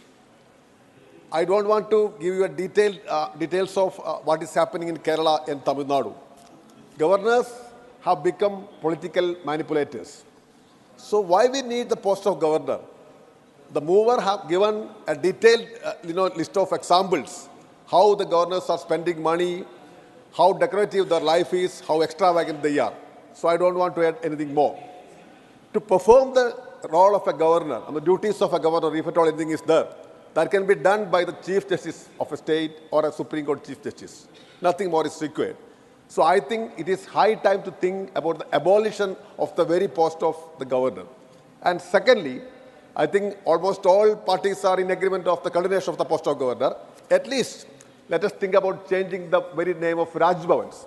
Because it's an old British name. No, I am not in favor of the name-changing virus. That virus has affected everywhere in our country. Every aspect of life, sphere of life. But Raj Bhavans, these people who are sitting in the Raj Bhavan think they are Rajas of modern time. So at least let us, take initiative to rename Raj Bhavans. And moreover, I can tell you, this extra-constitutional overstepping activities of the governors must be controlled at any cost. And when we talk about the election of the governors, see, you have these provisions are totally relevant. Because the electoral college which he suggests consists of even local representatives, or representatives from local bodies. That makes, it's a very strong position because the chief minister, if you want to elect the chief minister, what you want? You have to, the members of the assembly can elect the chief minister. But here to elect the governor, you need the support of members of the assembly plus local, body representatives. That makes the post of the governor Your time is running out. let me complete, sir, please, 1 minute. make it more, what is to say, more powerful. So that it should not be higher than the elected chief minister of a state. The chief minister is, of course, that is the highest democratically elected body in a state. Then how can be the governor above that? Then, moreover, to dismiss the governor, we don't want the representatives from the local bodies. Honourable member, your time is over. That also Please drawback conclude. of the bill. So Please anyway, conclude. sir, let me add this point once again, that we all have to think about the post of governor, and this post must be abolished at any cost. Thank you. Thank you. Honorable Shri R. Girirajan ji, just before you start, let me clarify that you have 3 speakers from your party, and the total time for your party is only 5 minutes. Total time. So therefore, we will be only able to provide 2 minutes or max 2.5 minutes per member. It is decided as per the roster. I can't help it. But, sir, Honorable Tiruchi ji, you are a senior member. You are part of the chair, you know. We work by the roster. We can't have a discretion. So 2 minutes, sir. Please. Sir, respected sir. Thank you, sir. Thanks, my leader, Tiruchi Siva. It's the right time to discuss the governor's need or not. I want to say in Tamil, our leader, Perarijar Anna, who has in the அவையிலே மிகப்பெரிய தலைவராக பரிணாமப்படுத்தப்பட்ட நேரத்திலே அவர் சொன்ன வார்த்தை ஆட்டுக்கு தாடி தேவையில்லை. Beard not to the goat. Like governor's post not necessary to the government, state governments. ஆட்டுக்கு எப்படி தாடி தேவையில்லையோ நாட்டுக்கு கவர்னர் தேவையில்லை. இந்த கவர்னர் பதவி என்பது மிகப்பெரிய அலங்கார பதவி. இந்த அலங்கார பதவி என்பது ஒருவரை கவர்னர் ஆக்கிவிட்டு மத்திய அரசு தனக்கு வேண்டாத அரசுகள் இருக்கின்ற இடத்துங்களிலே அவர்களை தலையாட்டி பொம்மைகள் போல் வைத்திருப்பதற்காக கவர்னரை பயன்படுத்தி கொண்டிருக்கிறார்கள். இந்தியாவிலே மகாராஷ்டிரத்திலே என்ன ஏற்பட்டது? கேரளத்திலே என்ன நடந்து கொண்டிருக்கிறது? தெலுங்கானாவிலே என்ன நடந்து கொண்டிருக்கிறது? ஏன் எங்கள் தமிழ்நாட்டிலே என்ன நடந்து கொண்டிருக்கிறது? 15க்கும் மேற்பட்ட மாநில அரசுகளால் தேர்ந்தெடுக்கப்பட்ட மக்களால் தேர்ந்தெடுக்கப்பட்ட பெரும்பான்மை பெற்ற மாநில அரசாக திராவிட முன்னேற்ற கழகத்தினுடைய அரசு தளபதி மு.க. ஸ்டாலின் அவர்கள் தலைமையிலே இயங்கிக் கொண்டிருந்த போதிலும் நாங்கள் அரசியல் சட்டம் வகுத்து தந்திருக்கின்ற நெறிமுறைகளின் அடிப்படையிலே பல்வேறு மசோதாக்களை மக்கள் நலனுக்கான மசோதாக்களை நிறைவேற்றி கவர்னருக்கு அனுப்பிய நேரத்திலே கிட்டத்தட்ட 2 ஆண்டுகளாக 15க்கும் மேற்பட்ட மசோதாக்களை தன்னுடைய காலுக்கு அடியிலே போட்டு மிதித்துக் கொண்டிருப்பவர் தான் இன்றைக்கு தமிழ்நாட்டின் கவர்னராக இருக்கின்ற திரு ஆர்.என். ரவி அவர்கள் என்பதை இந்த மன்றத்திலே பதிவு செய்ய விரும்புகிறேன். We have to discuss. Please wrap up, please. The time limitation should fix for assent given by the governors on several issues. In India, states are also not strangers to controversies arising with their governors, most of them relating to choosing of chief ministers, conducting floor tests, dissolving legislative assemblies, recommending president's rule and delaying assent to bills or reserving them for president's consideration in the recent times besides Tamil Nadu, Chhattisgarh, Haryana and Kerala and Telangana. Article 153 of the Constitution provides for a governor in each and every state. The executive powers are vested in the governor under Article 154. Honourable member, the constitutional please conclude. scheme We'll have to move on. warrants that assent of the governor or the president is a necessary for all bills to become the law of the land. The Supreme Court in Shamshar Singh versus State of Punjab 1974 has settled the position that the governor is only a constitutional head under the executive powers of the state. I'm moving on, honourable member. Exercised I'm sorry, by the your time Council is up. I'll of have Ministers, to move on. virtue of Article of Shri India. Sujit Kumar, honourable member Shri Sujit Kumar. Sorry, I'll have to move on. Shri Sujit Kumar. I'm sorry, your time is up. Honourable member Shri Sujit Kumar. No, it's as per time. It's as per time. I'm sorry. You know the rules. You know the rules. You know the rules. Honorable member, please sit down. It's not going on record. It's not going on record. It's not going on record. Please, please. Sir, Honorable member, Shri Sujit मेरा Kumar. समय अभी शुरू होना चाहिए. All right. और sir आप तो दिलदार हैं, 1-2 मिनट ज़्यादा दे दीजिएगा. मेरे हाथ में नहीं है, माननीय चेयरमैन साहब का निर्देश. Sir, although I acknowledge and appreciate. You have a total of 5 minutes. Sir, 1-2 minutes, sir. Sir, although I appreciate and acknowledge the sentiments and the spirit with which this bill has been introduced by my dear friend and esteemed colleague, Mr. Shivdasan, I do not support the bill because I think it is neither desirable nor feasible. And I'll give you 4 reasons, sir. One is the issue of accountability. One is the constitutional reasons. Third is the normative grounds. And fourth are the constitutional debates which have settled this issue in my view. Sir, we have to understand the difference between accountability and constitutional responsibility. The high office of governor is that of constitutional responsibility, constitutional authority, not accountability. Sir, in his arguments, the Honorable Member Shivdasanji, sir, alluded to the stature and dignity of the high office of the governor. I am with him on that. And he argued that because of this high office which the governor holds, he should enjoy the support, legitimate support of the people, and he should be accountable to the people. But sir, for this we already have an elected government in the state. Can you have 2 parallel power centers, one of the chief minister and one of the governor? Sir, the office of governor should evoke, sir, cooperation and respect. And to give further clarity, I would like to quote what the Constituent Assembly member, Mr. B.G. Kher, had said. The most important principle of good government in a popular constitution is that no executive functionaries should ever be appointed by popular election. No executive functionaries should ever be appointed by popular election, neither by the votes of the people themselves, nor by those of their representatives. Sir, next I come to the normative grounds why I oppose this bill. Sir, the office of governor should exert an all-pervasive moral influence on the state, sir, state government and the people of the state. Sir, I'd like to quote Sarkaria Commission, which Hanumantia ji elaborately referred to. Sir, Sarkaria Commission on Interstate Relations quoted the office of governor as the constitutional head is to act as friend, philosopher and guide to the elected government, to the Council of Ministers. And sir, if we have an elected governor as is envisaged in this bill, sir, we will not have the check and balance, which is the core of our constitution, sir. How can an elected governor, sir, operate freely without being beholden to the party that has elected or that has chosen that person to be elected? Sir, how can the governor think independently? Sir, these are the reasons why I oppose this bill. Sir, while addressing the Conference of Governors in June 2005, the former President of India, Dr. Kalam, observed that while there are many checks and balances provided by the Constitution, the office of the governor has been bestowed with the independence to rise above the day-to-day politics and override compulsions either emanating from the central system or the state system. Sir, now I'll refer to the constitutional grounds why I oppose this bill.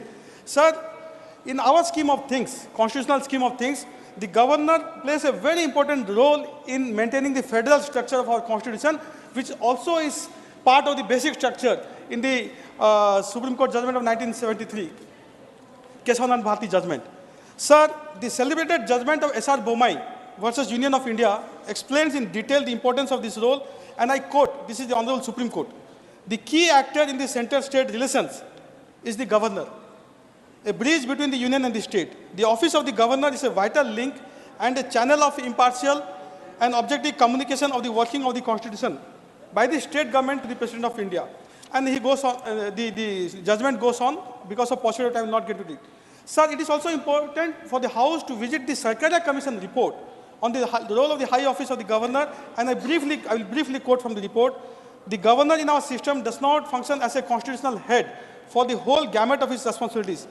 There is an important area, though limited and subject to constitutional constraints, within which he acts in the exercise of his discretion. Honourable member, last minute. Sir, he is a live link of channel between the union and the states.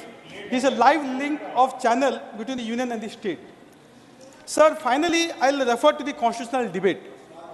Sir, on this very issue, eminent member T.T. Krishnamachari had quoted, and I quote, the position is either you make the legislature supreme or you make the governor supreme. If you adopt the presidential system, the governor is supreme. But under the parliamentary system that we have, the legislature and the leader of the majority party in the legislature will be supreme. The choice is obvious, and that choice is logical. Sir, unquote. Sir, in their infinite wisdom, the founding fathers of our constitution had anticipated such a situation.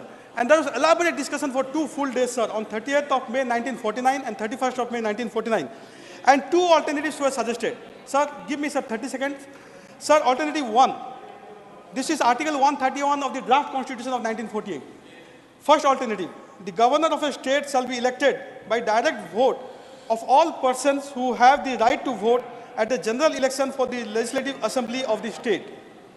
This is the first alternative. Second alternative, the governor of a state shall be appointed by the president by warrant under his 30 seconds, sir, and seal from a panel of 4 candidates to be elected by the members of the legislative assembly of the state, or where there is legislative council in the state by all the members. Please conclude. Sir, after exhaustive and elaborate discussion, deliberation, debate, the Constituent Assembly adopted this second alternative with some modification, which is Article 151 as it stands today, that the governor of a state shall be appointed by the president by warrant under his hand and seal. And sir, our first Prime Minister Pandit Nehru also, sir, sided with this argument, the second alternative. Please conclude. And Please conclude. I feel there is no compelling reason to deviate from the wisdom of our founding fathers, and I oppose this. This is the reason I oppose it. Honorable Member Professor Manoj Kumar Jha, you have 3 minutes. Vice chairman साहब, आपको शुक्रिया कहने में और जय हिंद बोलने में ही वक्त गुजर जाएगा। बहरहाल, माननीय उपसभापति महोदय, वाइस चेयरमैन साहब, मैं उन तमाम पीड़ित राज्यों के पक्ष में खड़ा हूं जो अपने अपने लाट साहब से परेशान हैं, और परेशानी कई तरह की है। मैं तो ये मानता हूं हमारे बीजेपी के मित्रों के पास बहुत अच्छा पूल है। अब यहीं कितने लोग हैं जिनको मैं चाहूंगा अपने स्टेट ले जाऊं बिहार, गवर्नर बना करके। अच्छे लोग हैं, लोकतांत्रिक, विशाल हृदय। तो सर, माननीय उपसभापति महोदय, एक वाकया बताना चाहता हूं। 1952 में बीसी राय, कोई नहीं है तृणमूल के शायद, बीसी राय वेस्ट बंगाल के चीफ मिनिस्टर थे। नेहरू जी ने किसी को गवर्नर नियुक्त करने की कोशिश की, तो बीसी राय साहब ने कहा कि हमारे यहाँ नॉन बंगाली गवर्नर नहीं चलेगा। हालांकि उसके बाद काफी चीजें बदल गई, तो एचसी मुखर्जी साहब की नियुक्ति हुई। फिर 57 में वैसा ही कुछ हुआ, तो बीसी राय जी ने फिर कहा कि ना, वही बात अभी भी रहेगी, हमको बंगाली गवर्नर चाहिए। तो पद्मजा नायडू पर सहमति बनी। पद्मजा नायडू बाइलिंगुअल थी, मदर बंगाली, फादर आंध्राइट। तो एक वो दौर था जहां देश के प्रधानमंत्री मुख्यमंत्री की बात सुनते थे, और एक ये दौर है, बाकी तो नहीं कहूंगा, फिल इन द ब्लैंक है, लेकिन मुख्यमंत्री से वैर रखना। गवर्नरों ने अपना दायित्व समझ लिया। कितने नाम गिनाऊं, कहां तक सुनोगे, कहां तक सुनाऊं, हजारों हैं शिकवे, क्या क्या गिनाऊं। अब हाल में ही सर्वोच्च न्यायालय की टिप्पणी आई। वो टिप्पणी क्या कहती है? ये गवर्नर सचमुच अपने को लाट साहब समझते हैं। जब एक राज्य में, राज्य की चुनी हुई व्यवस्था का मुख्यमंत्री अगर वो कुछ करना चाहते हैं, गवर्नर साहब बिल पे बैठ जाते हैं। वो बिल पे नहीं बैठते हैं, जन आकांक्षाओं पे बैठ जाते हैं। और जन आकांक्षाओं पर अगर कोई व्यक्ति बैठ जाता है, तो आप ये यकीन मानिए कि वो चुनी हुई सरकार के लिए प्रतिरोध के क्षण हर वक्त उत्पन्न करता रहता है। मैं आपको एक और उदाहरण दूं, माननीय वाइस चेयरमैन साहब। जिन राज्यों में केंद्र की सत्ता, वाइस चेयरमैन साहब, तेरे आने और तेरे जाने में हमने सदियों का फासला देखा। कंक्लूड करें। मैं सिर्फ 1-1.5 मिनट लूंगा सर, कोई नहीं, बस 1-1.5 मिनट, आपको दोबारा टोकना नहीं पड़ेगा जय हिंद से पूर्व। तो मैं देखिए तारतम्य टूट गया। क्या बता रहा था? दूसरा वाक्य बता रहे थे। कंक्लूड करें मान्यवर। हाँ सर, मैं ये कह रहा था, प्लीज माननीय नीरज जी प्लीज।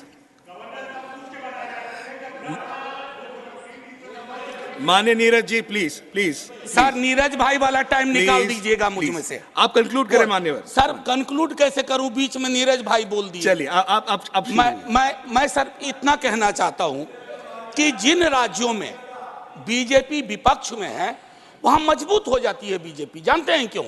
गवर्नर साहब 60% विपक्ष का काम कर देते हैं, वो विपक्ष में हो जाते हैं।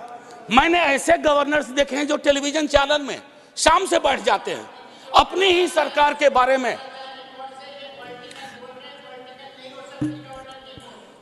Honorable member, please conclude. Sir Anil ji Please conclude. Please conclude करें. ऐसे में 30 seconds, please नहीं, conclude. एक बात बताइए Please अनिल जी, conclude. अगर ऐसे बात होगी तो कोई बात कैसे माननीय होगी? मनोज जी सर माननीय मनोज जी, आपने कहा तो मैं एक चीज जरूर कहूंगा। एक चीज जो मुझको बड़ी दुखती है, जब आप मैं conclude करें, राजनीति में भी नहीं था, बता रहा हूं सर, गवर्नर का वाइस चांसलर के अपॉइंटमेंट का अधिकार। सर राज्य की शिक्षा व्यवस्था में राज्य की सरकार से सवाल पूछे जाते हैं, तुम्हारा सेशन लेट क्यों है, तुम्हारी ये परेशानियां क्यों है, तुम्हारी वो परेशानियां क्यों है, लेकिन वाइस चांसलर के चयन का अधिकार, नियुक्ति का अधिकार राज्य की सरकार के पास नहीं है। अंत में मैं अपनी बात यही समाप्त करूंगा। माननीय उपसभापति जी, आपने वक्त दिया, हालांकि मेरे वक्त में कई लोगों ने वक्त ले लिया, लेकिन मैं इतना कहना चाहूंगा कि गवर्नर के पद पर, क्योंकि आप सत्ता में, केंद्र की सत्ता में हमेशा नहीं है, ऐसी व्यवस्था ना हो कि केंद्र और राज्य के बीच में जो अंबेडकर साहब की अवधारणा थी कि राज्य खैरात नहीं मांग रहा है केंद्र से, एक सहकारी संबंध है जो। और आखिरी सर, आखिरी इसके बगैर कहूंगा आपको भी अच्छा नहीं लगेगा, आप बाहर कहिएगा कविता नहीं सुनाई, तो सर लाट साहबों के नाम प्लीज कोई उम्मीद बर नहीं आती, कोई सूरत नजर नहीं आती, पहले आती थी हाले दिल पे हंसी, अब किसी बात पर नहीं आती, काबे किस मुंह से जाओगे गालिब, शर्म तुमको मगर नहीं आती। जय Hind sir. Thank you, honorable member. Honorable member Dr. John Brittas, 2 minutes. Very brief, sir. Very brief. Sir, the slogan of Honorable Prime Minister is cooperative federalism. The tagline of G20 was that 3 Ds: democracy, development, diversity. In application, in implementation, the 3 D is like destabilize, disrupt, defame. किसको? Opposition governments को। ये destabilize, defame, disrupt करने के लिए उनका हाथ एक tool है, ये गवर्नर साहब है। ये चल रहे हमारा देश में। मिस्टर अनिल अग्रवाल, उनका दोस्त है केरल का गवर्नर, वो बार बार वहां आ रहे, उससे पूछ लीजिए। Sir, my only request, I will be very brief, my only request to them is that if at all they want to ensure democracy, federalism in this country, let them adhere to cooperative federalism and remove all those people, because in our country there are 2 areas now, like flood affected, drought affected. One is ED affected area and governor affected area. Let us finish with this. Please pull back all your tools and ensure that your words are implemented. Let there be no difference between your words and deeds. Sir, I respect you. That's why I'm going to sit down. Thank you very much. Honorable member Shri Khiru Mahato ji, 2 minutes. सभापति महोदय, मैं मानता हूं कि वर्तमान परिदृश्य में राज्यपालों उपराज्यपालों की नियुक्ति प्रक्रिया तथा उनके क्रियाकलाप भारत के लोकतंत्र के हित में नहीं है। संविधान के प्रथम अनुच्छेद में कहा गया है कि भारत राज्यों का संघ होगा। अगर जनता द्वारा लोकतांत्रिक तरीके से चुनी हुई सरकार के विधायी कार्यों में राज्यपाल के रूप में केंद्र सरकार द्वारा नियुक्त व्यक्ति दुर्भावना से ग्रसित होकर हस्तक्षेप करेगा तो ये भारत के संघीय प्रणाली का अपमान है। प्रस्तावित विधेयक में अनुच्छेद 153 के प्रस्तुत में सुझाव के समर्थन करते हुए कहना चाहता हूं कि राज्यपाल को किसी एक राज्यपाल की ही जिम्मेदारी दी जानी चाहिए और किसी कारणवश पद रिक्त होने पर राज्यपाल के कार्यों का निष्पादन राष्ट्रपति के द्वारा किया जाना चाहिए। मैं विधेयक के प्रस्तावित वर्तमान अनुच्छेद 155 की जगह संशोधित अनुच्छेद 155 जो राज्यपाल के निर्वाचन से संबंधित है उसकी प्रतिस्थापना का समर्थन करते हुए मानता हूं कि जिस प्रकार भारतीय संसद राष्ट्रपति, लोकसभा और राज्यसभा से बनता है उसी प्रकार राज्यों के विधानमंडल, राज्यपाल विधानसभा और विधान परिषद से बनते हैं। अतः जिस प्रकार राष्ट्रपति का चुनाव अप्रत्यक्ष रूप से निर्वाचित सांसदों और विधायकों द्वारा किया जाता है, उसी प्रकार राज्यपाल का चुनाव अप्रत्यक्ष रूप से राज्य में निर्वाचित विधानसभा सदस्यों, ग्राम पंचायतों, नगर पालिकाओं और नगर निगमों के निर्वाचित सदस्यों द्वारा किया जाना चाहिए। राज्यपाल उपराज्यपाल की सेवा अवधि राष्ट्रपति के मर्जी पर निर्भर है। राष्ट्रपति अपनी इच्छा अनुसार राज्यपाल का हस्तांतरण किसी अन्य राज्य में कर सकते हैं या पद मुक्त कर सकते हैं। राज्यपाल की सेवा की कोई संवैधानिक सुरक्षा नहीं है, इसलिए राज्यपाल केंद्र सरकार के हाथों की कठपुतली बनकर रह जाता है और स्वयं विवेक से कार्य नहीं कर पाता। अगर राष्ट्रपति की तरह राज्यपाल का निर्वाचन होगा, माननीय सदस्य कंक्लूड करें। महाभियोग लगाकर उसको हटाने कठिन प्रक्रिया होगी, तो राज्यपाल स्वतंत्र होकर बिना किसी दबाव में अपने दायित्व का निर्वहन कर पाएंगे। कंक्लूड करें मान्यवर, कंक्लूड करें। एक मिनट। इस फैसले में न्यायालय ने कहा था कि किसी भी राज्य सरकार के बहुमत का फैसला राजभवन की जगह विधानमंडल होना चाहिए। राष्ट्रपति शासन लगाने से पहले राज्य सरकार को शक्ति परीक्षण का मौका देना चाहिए। माननीय महतो जी, कंक्लूड करिए। महोदय, संविधान निर्माण के समय मसौदा समिति ने राज्यपालों की नियुक्ति या चुनाव का मामला संविधान के सभा का निर्णय के लिए छोड़ दिया था। आज़ादी के 75 वर्ष के बाद अमृत काल में देश मजबूत से आगे बढ़ा है और भारत की एकता, अखंडता, संप्रभुता को कोई खतरा नहीं है। इसलिए लोकतंत्र के संघीय ढांचे को और मजबूत बनाने के लिए राज्यपाल के शक्तियों का केंद्र सरकार द्वारा दुरुपयोग रोकने के लिए मैं राज्यपालों के निर्वाचन का सुझाव देने वाले विधेयक का समर्थन करता हूं। धन्यवाद। धन्यवाद। Honourable lieutenant general doctor D.P. Vatsa retired, 6 minute.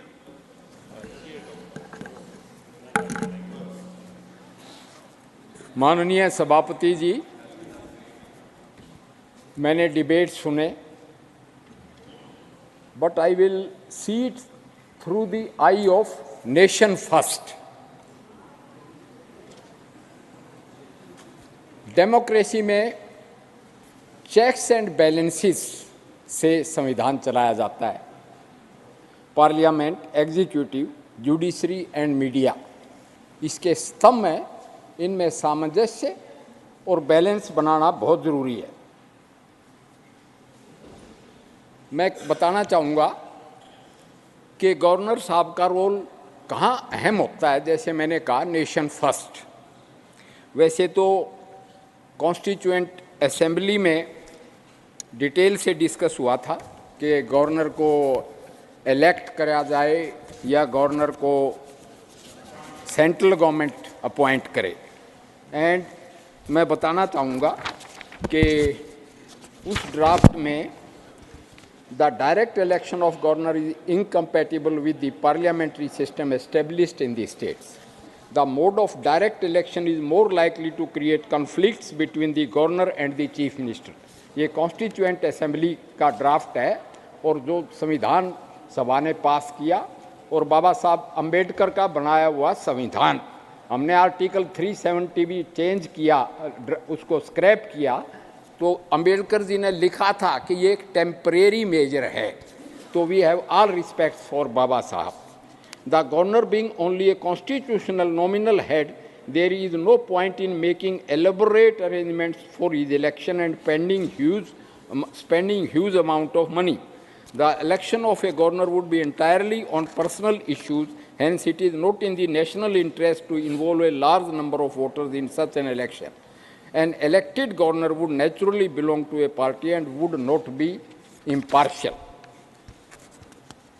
The election of governor would create separatist tendencies and thus affect the political stability and unity of the country. The system of presidential nomination enables the center to maintain its control over the states. The direct election of governor creates a serious problem of leadership at the time of general elections in the state.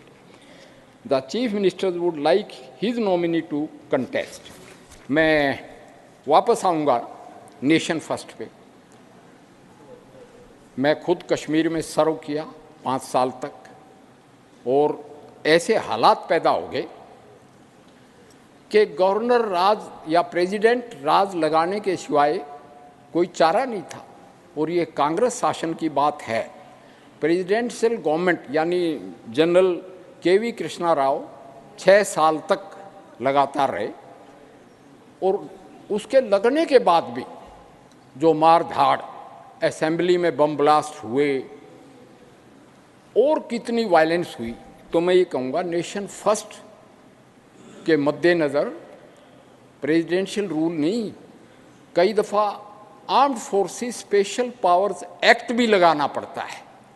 जैसे लगा था eastern sector में, हमारी सरकार ने उसको withdraw कर लिया जैसे डेमोक्रेसी मैच्योर होने लगी। एक शिवदासन साहब ने कहा था, इसी तरह मैं पंजाब का जिक्र करूंगा।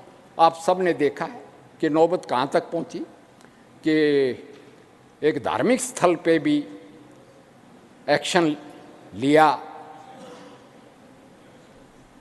लेट इंदिरा गांधी जी की गवर्नमेंट ने, और सबसे बड़ा अनकॉन्स्टिट्यूशनल काम हुआ कि सुप्रीम कोर्ट ने डायरेक्ट कर दिया,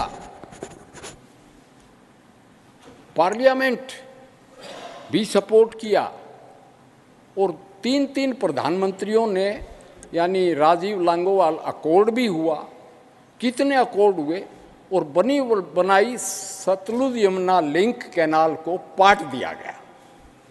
अगर और अभी भी पानी जाना मंजूर है पाकिस्तान में, जलंधर और लुधियाना इसी साल डूबे, मगर अपने छोटे भाई हरियाणा को पानी नसीब नहीं है। बहुत ज़रूरी है।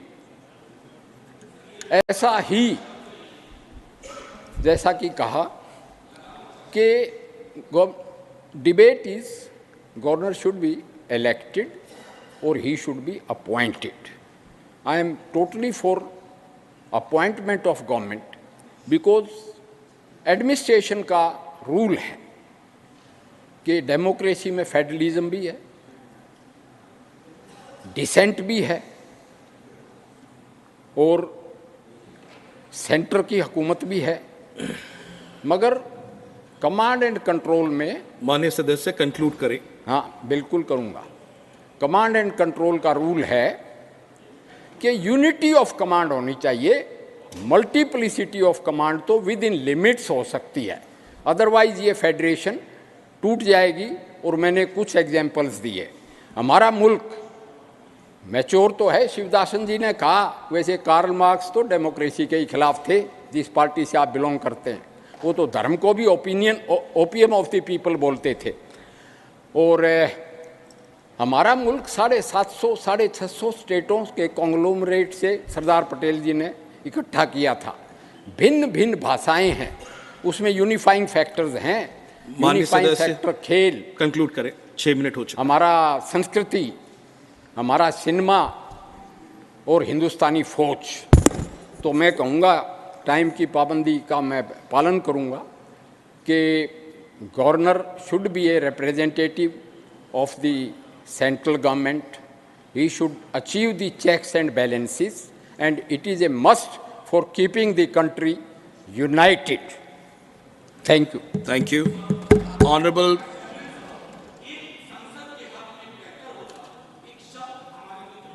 ने कहा कि केंद्र की लगाम राज्यों पर होनी चाहिए। ये लगाम शब्द केंद्र की लगाम नहीं होना चाहिए।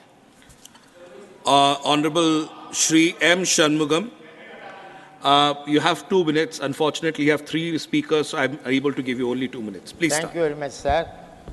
Sir, on behalf of my DMK party, I would like to thank friend Dr. Sivadathan for bringing this important constitution amendment bill for discussion. As per the constitution, role of the governor is only a ceremonial, and he is a titular and head of the state because he is simply nominated by the president, in other words, by ruling party of the center. He is supposed to be a bridge between the state and union.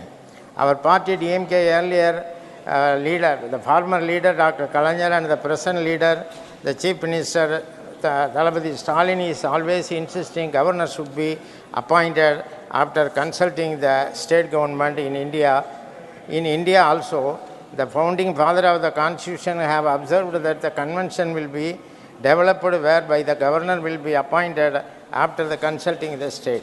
The role of the governor is very limited and is bound by the advice of the cabinet, which has been reiterated by the judicial decisions umpteen times. The governor of Tamil Nadu is overstepping his authority and his publicity criticizing the state government and cabinet decision.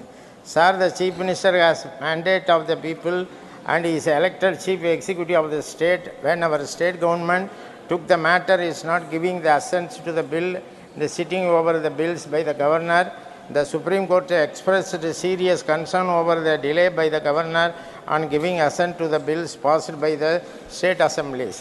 When he returned these bills by the state assemblies, after the observation of the Supreme Court in a special session, all these bills were passed by Tamil Nadu State Assembly. During the special session, our Chief Minister accused the governor and insulting the Assembly and the people of the state by returning the bills, adding to the governor of Tamil Nadu returned the bills without stating any reason. Once the bill resent to the governor, it is like money bill. Honourable and member, has please no conclude. option but give his assent. But he acted with an ulterior motive by sending all these bills to the president. It is very unfortunate that the governor is preventing elected state government from implementing the various schemes and programs through the legislative Honourable proposals. This issue, Governor ex officio Chancellor of State Universities, is also be reviewed.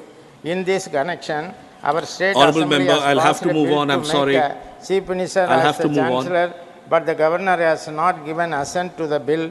Because of that, functioning of the university is affected. Last sentence, and please. the students, We'll have to conclude. students are not able We'll to have to conclude. get a degree certificate as convocation program is not being Thank you, Honourable finalized. member. I'm moving Many on. I'm moving demonstration on. and signature I'm moving on. campaign were Honourable held on member. state and Tamil Nadu. Honourable member, I'm moving Recall on. the Thank governor, you. but the union Shri government Ajay is not Pratap taking Singh. any act. Honourable Shri Ajay Pratap Singh.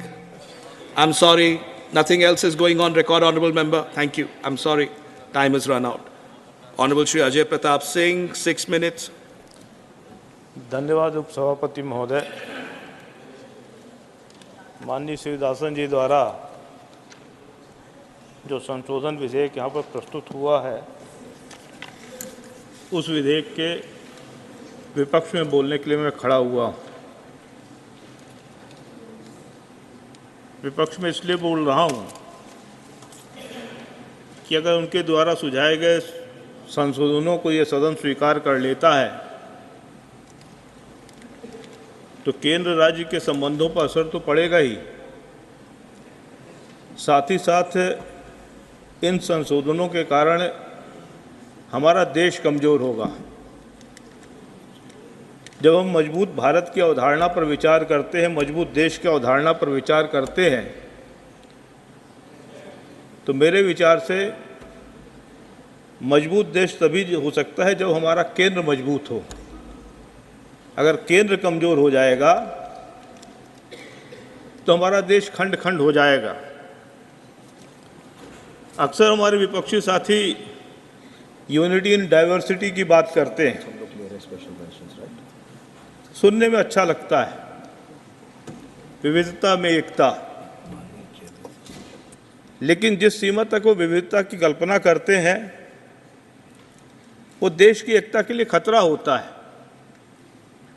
मेरे जैसे लोग जिनके लिए राष्ट्र प्रथम है, वो विविधता में एकता नहीं एकात्मता ढूंढते हैं। हमारे देश के अंदर अनेक ऐसे तत्व हैं जिसके कारण हमारा देश एक है, एक सांस्कृतिक बोध है, एक सांस्कृतिक मूल्य है,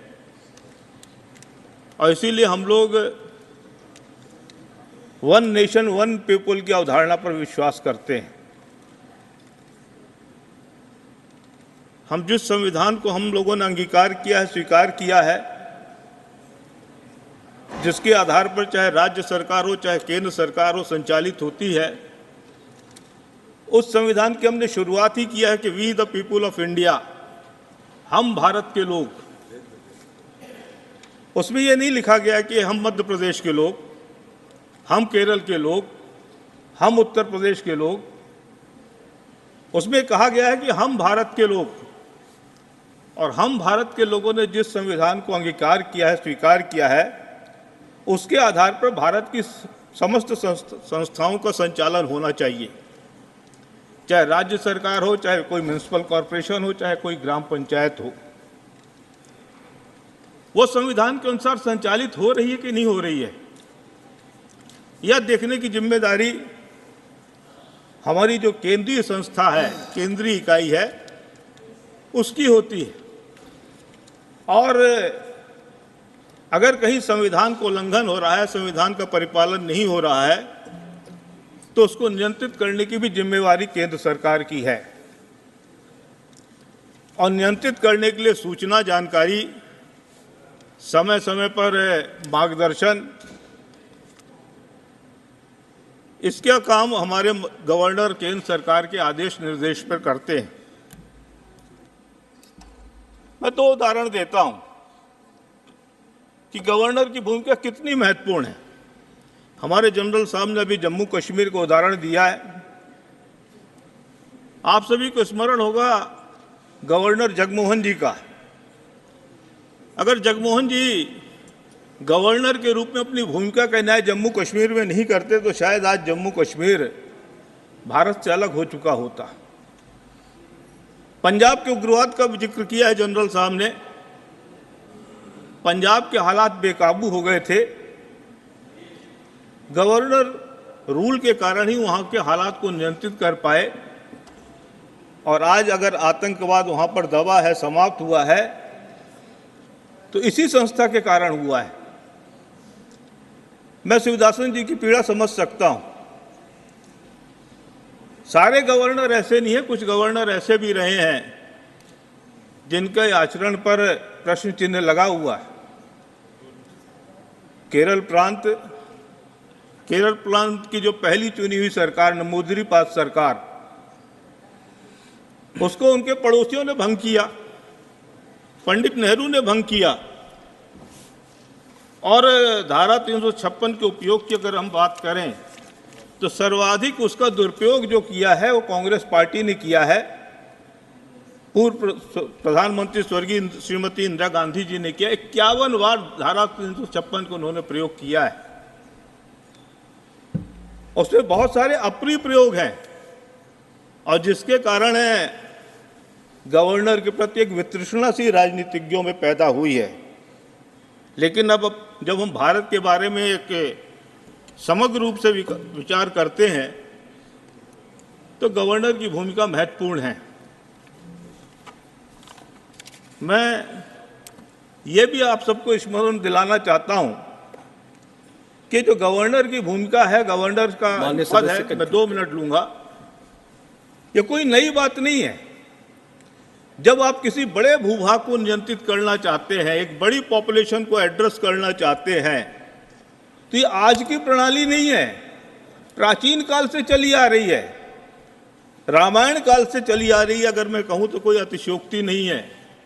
रामायण में पात्र आता है खर दूषण मारी स्वभाव। ये कौन थे? ये रावण के गवर्नर ही थे जो समय समय पर जानकारी दिया करते थे।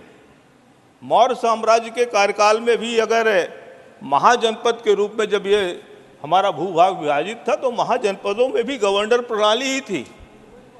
हमारे यहाँ पर जब सिकंदर आए, सिकंदर यहाँ पर सेल्यूकस के रूप में अपना गवर्नर ही छोड़ के गए।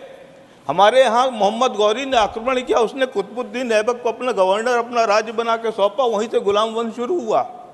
चाहे गुलाम वंश हो, चाहे खिलजी हो, चाहे तुगलक हो, चाहे मुगल हो, चाहे अंग्रेज हो, सभी ने इस प्रणाली का अनुसरण किया है। और अगर एक भूभाग, बड़े भूभाग पर अपना नियंत्रण रखना है, एक बड़े भूभाग को अपने की एकता को स्थापित करके रखना है, एक बड़ी पॉपुलेशन को एड्रेस करना है, तो हमको इस प्रणाली का अवलंबन करना ही पड़ेगा। और इसलिए माननीय शिवदासन जी ने जो संशोधन प्रस्तुत किया है, मैं उस संशोधन से असहमत हूं। मैं इस बिल का, संशोधन विधेयक का विरोध करता हूं। बहुत बहुत धन्यवाद। Honorable Shri P. Wilson, as you're aware, you've got about 2 minutes. Chairman, sir, thank you very much for giving me an opportunity. Sir, when the Constitution came into force, the Constituent Assembly makers, they thought that the governor will be a guide, friend, and a philosopher. He would actually facilitate between the state and the union. That was the impression the Constituent Assembly people thought, that these functions can be entrusted with the governor. Therefore, the governor was given the functions of executive powers, that is, to carry out the business in his name, and legislative powers, that is, to give assent to the bills, and judicial powers, that is, to grant remissions. But, sir, though the governor is given these powers, the actual head, the de facto head of the government is the chief minister. The governor, who is the unelected head, is only a figurehead and is a de jure head. But today what is happening? He has to act in accordance with the Constitution. He has to act under the aid and advice of the Council of Ministers. If you see how the governors are functioning throughout India, including that of Tamil Nadu, Kerala, Andhra Pradesh, then even I would say Karnataka and West Bengal, they are completely ignoring the aid and advice of the Council of Ministers. They think that they are a super constitutional authority. They sit over the bills, they don't give assent to the bills, they sit over the files, they don't even act on the files or under the recommendations given by the Council of Ministers. Sir, time has come where we have to think whether these posts of the governor is required for a welfare state. Honourable Member, please conclude. Therefore, sir, I would only say that the powers of the governors can be given to the speakers. What is the powers which I now told before this House? These are all the powers that can be given to the Speaker of the House. And the Speaker of the House can exercise the powers of the governor, because the governor has become a liability to any democratically elected government. Thank you, and Honourable they Member. don't act in accordance with the Constitution. They are in confrontation with the elected government. So time has come, sir, where the House has to debate about the powers of the governor. Sarkaria Commission has come down heavily. Thank you. Punchi Commission has come down heavily. The Supreme Thank Court you. has come down heavily, like Article 365, where Honourable Supreme Member. Court gave a check and curtailed the powers of the governor. Thank the you. House has to discuss and see that the post of the governors has to be abolished. Thank you very much, Chairman, sir. Honourable Shri Biplab Kumar Deb, 6 minutes. Honourable Vice Chairman साहब, हमारे doctor V शिवदेशान जी ने जो amendment भी लाया है, मैं उसका विरोध इसलिए करता हूँ क्योंकि ये फेडरल सिस्टम के खिलाफ उठाने वाला कदम है। सबसे ज़्यादा फेडरल सिस्टम की बात इस तरफ से आजकल आते हैं। मैं सभी आपके जो स्टेट में मुख्यमंत्री है, मैं फेडरल सिस्टम को शक्तिशाली बनाइए, तो फेडरल सिस्टम को शक्तिशाली बनाने के लिए जो चेन है वो गवर्नर है केंद्र सरकार के साथ। राज्यों को अकेला सरकार चलाने के लिए नहीं दिया जा सकता है, क्योंकि राज्य के पास डिफेंस नहीं होता, राज्य के पास एक्सटर्नल अफेयर्स नहीं होता। ऐसे बहुत सारे डिपार्टमेंट है जो कि केंद्र सरकार के पास है। इसलिए राज्य सरकार को और केंद्र सरकार के बीच एक चेन होना चाहिए। उस चेन का जो मूल व्यक्ति है वो गवर्नर होता है। गवर्नर के ऊपर कितना खर्चा होता है, कितना नहीं होता, वो मैं उस पर नहीं जाऊंगा। साथ ही साथ मैं मेरे मित्र को बताना चाहता हूँ, मैं जब त्रिपुरा में मुख्यमंत्री बना 2018 में, 25 साल वहाँ कम्युनिस्ट के आप लोगों का सरकार थी और मुझे मौका मिला वहाँ काम करने की। और मुझे उस समय सुनाई देता था पूरे देश भर में कम्युनिस्ट के मित्रों ने जो त्रिपुरा में गोल्डन इरा चल रहा है। मुख्यमंत्री बनने के बाद मुझे लगता है गोल्डन इरा चल रहा है, बहुत कुछ मिलेगा। फाइनेंस में पूछा तो 13,000 करोड़ की हमारे घाटती थी जो इंटरेस्ट देना पड़ता था। इधर तो पूरे देश में प्रचार हुआ था, गोल्डन इरा चल रहा था, पूरी दुनिया में उस चीफ मिनिस्टर का प्रचार किया जा रहा था जो 20 साल के मुख्यमंत्री लगातार रहे, हिस्ट्री कर रहा था। तो मुझे बहुत उत्साह था कुछ तो मिलेगा।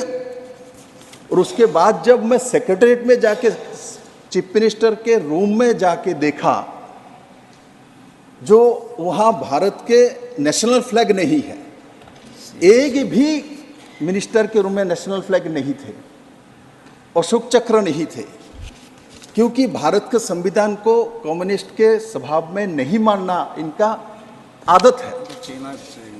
वो मार्क्सवाद को मानते हैं, भारत के संविधान को जब जरूरत पड़ता है तब मानता है। इसलिए भारत के संविधान को जब भी मौका मिले उसको अटैक करना, उसको कमजोर करना, ये कम्युनिस्ट का स्वभाव है। मैं कहता हूं मेरे मित्रों, स्वभाव इसको धीरे धीरे बंद कर दो, और साथ ही साथ भारत के जो स्वभाव उसमें आ जाना चाहिए। और इस देश के संविधान के ऊपर हम सवाल उठा लेते हैं, इस देश के सिस्टम के ऊपर सवाल उठा लेते हैं। Please please, no, it's not going on record, it's not going on, address the chair, it's not going on record. National flag जरूर लाया, मैं इसलिए गर्वीभूत करता हूं। त्रिपुरा के लोग बहुत वर्षों से चाह रहा था जो वहां नेशनल फ्लैग रूम में रहे, किंतु कम्युनिस्ट के कारण से वो नहीं पहुंच पा रहा था। मैं तो आगे जाके ये बोलूंगा, कम्युनिस्ट के एक समय तो पार्टी ऑफिस में 15 अगस्त 26 जनवरी में तो नेशनल फ्लैग नहीं उठाते थे, इतिहास है भाई। बाद में मजबूर हुआ तो नेशनल फ्लैग उठाने लगे हैं, वो सच्चाई है। Please address the chair, honourable member, address the chair. माननीय उपसभापति महोदय, मैंने कांग्रेस के हनुमान मंत्या जी को देखा, गवर्नर के बारे में बोले जा रहे थे, सिस्टम के बारे में बोल रहे थे।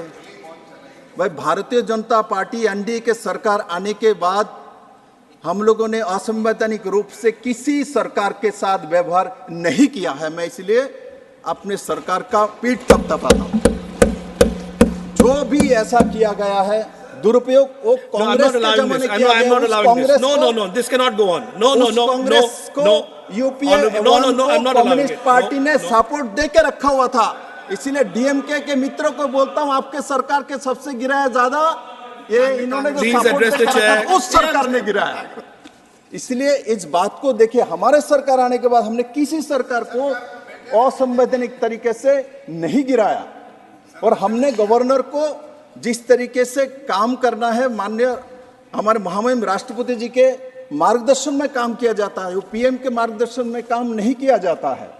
ये कांग्रेस के समय होता था जो प्रधानमंत्री के मार्गदर्शन में काम किया जाता था, हमारे समय नहीं होता है। इसलिए संविधान को मानते हुए हम काम करते हैं। और जौहर सरकार जी अभी नहीं है, बोल रहा था तमिलनाडु के गवर्नर के ऊपर हाईकोर्ट ने टिप्पणी की, हाईकोर्ट ने आलोचना की, इसीलिए गवर्नर हटा देना चाहिए। तब तो इस देश में सबसे ज्यादा हाईकोर्ट ने इंटरवेंस किया है तो पश्चिम बंगाल के मुख्यमंत्री के ऊपर किया है, उनके काम काज के ऊपर किया है। सबसे पहले तो इनको उठा देना चाहिए, इनको रिजाइन कर देना चाहिए। माननीय सदस्य, तो 1 मिनट, लास्ट 1 मिनट। कोर्ट में कोई विषय उठे और कोर्ट इसका आलोचना समालोचना करे, इसलिए संवैधानिक सिस्टम में बैठे हुए व्यक्ति चले जाए और चले आए, ऐसा इस देश में नहीं हुआ है और आगे भी नहीं होगा। तो मैं मानता हूं जो इस सदन में जिस तरीके से इस बिल को अलग अलग व्यक्ति ने अपने विषय रखा है, किंतु मेरा मानना है गवर्नर बहुत जरूरी है, क्योंकि गवर्नर के बिना केंद्र सरकार के साथ हमारा संपर्क जो है उसको चेन टूट जाएगी। और भारत इतना बड़ा देश है, उसको इस सिस्टम में रख के ही चलाया जाता है। इसलिए संविधान के माध्यम से जो बाबा साहब ने सिस्टम लाया है, उसको समय समय हमने बहुत सारे अमेंडमेंट किया है जो ज़रूरत पड़ता है, किंतु इसका कोई ज़रूरत नहीं है। इसलिए मैं इसका घोर विरोध करता हूं और मैं भारत के संविधान के प्रति निष्ठा रखता हूं। और मैं आपको भी बोलता हूं, मार्क्सवाद छोड़ के भारत के संविधान पे निष्ठा पे आ जाइए। धन्यवाद। Thank you. May I now request Honorable Shri Naresh Agrawal ji to start? Sorry, no, Mani Naresh Bansal ji, I'm sorry. धन्यवाद उपसभापति जी। गवर्नर का चुनाव हो, हाँ जी, एक्चुअली सॉरी, 5:15 बजे हमें रुकना था।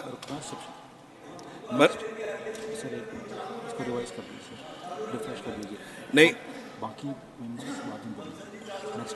अभी रोका है, हम अभी रोका है। 1 सेकेंड। माननीय नरेश जी, अगली बार जब नेक्स्ट आपका प्राइवेट मेंबर्स बिल आएगा तब आप शुरू करेंगे अपना स्पीच। 5:15 बज चुके हैं। माननीय चेयरमैन साहब का आदेश था कि अभी स्पेशल मेंशंस लिए जाएंगे, तो अगले सेशन पे अगले दिन पे जब शुरू होगा तब आप करिए। कांग्रेस को गाली अभी permanent list of special mention miss Indu Bala Goswami ji, honourable Goswami ji, demand for stoppage of Vande Bharat train at Pathankot railway station. Not present? Special mention, please. Microphone. Yes, please. Please start. My subject is demand for stoppage of 22439 22440 Vande Bharat train at Pathankot railway station. माननीय rail मंत्री जी के समक्ष वंदे Bharat train संख्या 22-439/22-440 Pathankot cantt railway station पर ठहराव के संबंध में निवेदन करना चाहती हूँ। वंदे भारत दिल्ली से कटरा आते और जाते पठानकोट से गुजरती है, किंतु इस स्टेशन पर ठहराव नहीं है। यह बहुत महत्वपूर्ण रूट है जिसमें Pathankot cantt railway station Punjab, Himachal Pradesh के जिला चंबा व कांगड़ा के लोगों के लिए एकमात्र ब्रॉड गेज रेलवे लाइन है। साल भर भारी संख्या में लोग मां वैष्णो देवी की यात्रा के लिए जम्मू जाते हैं।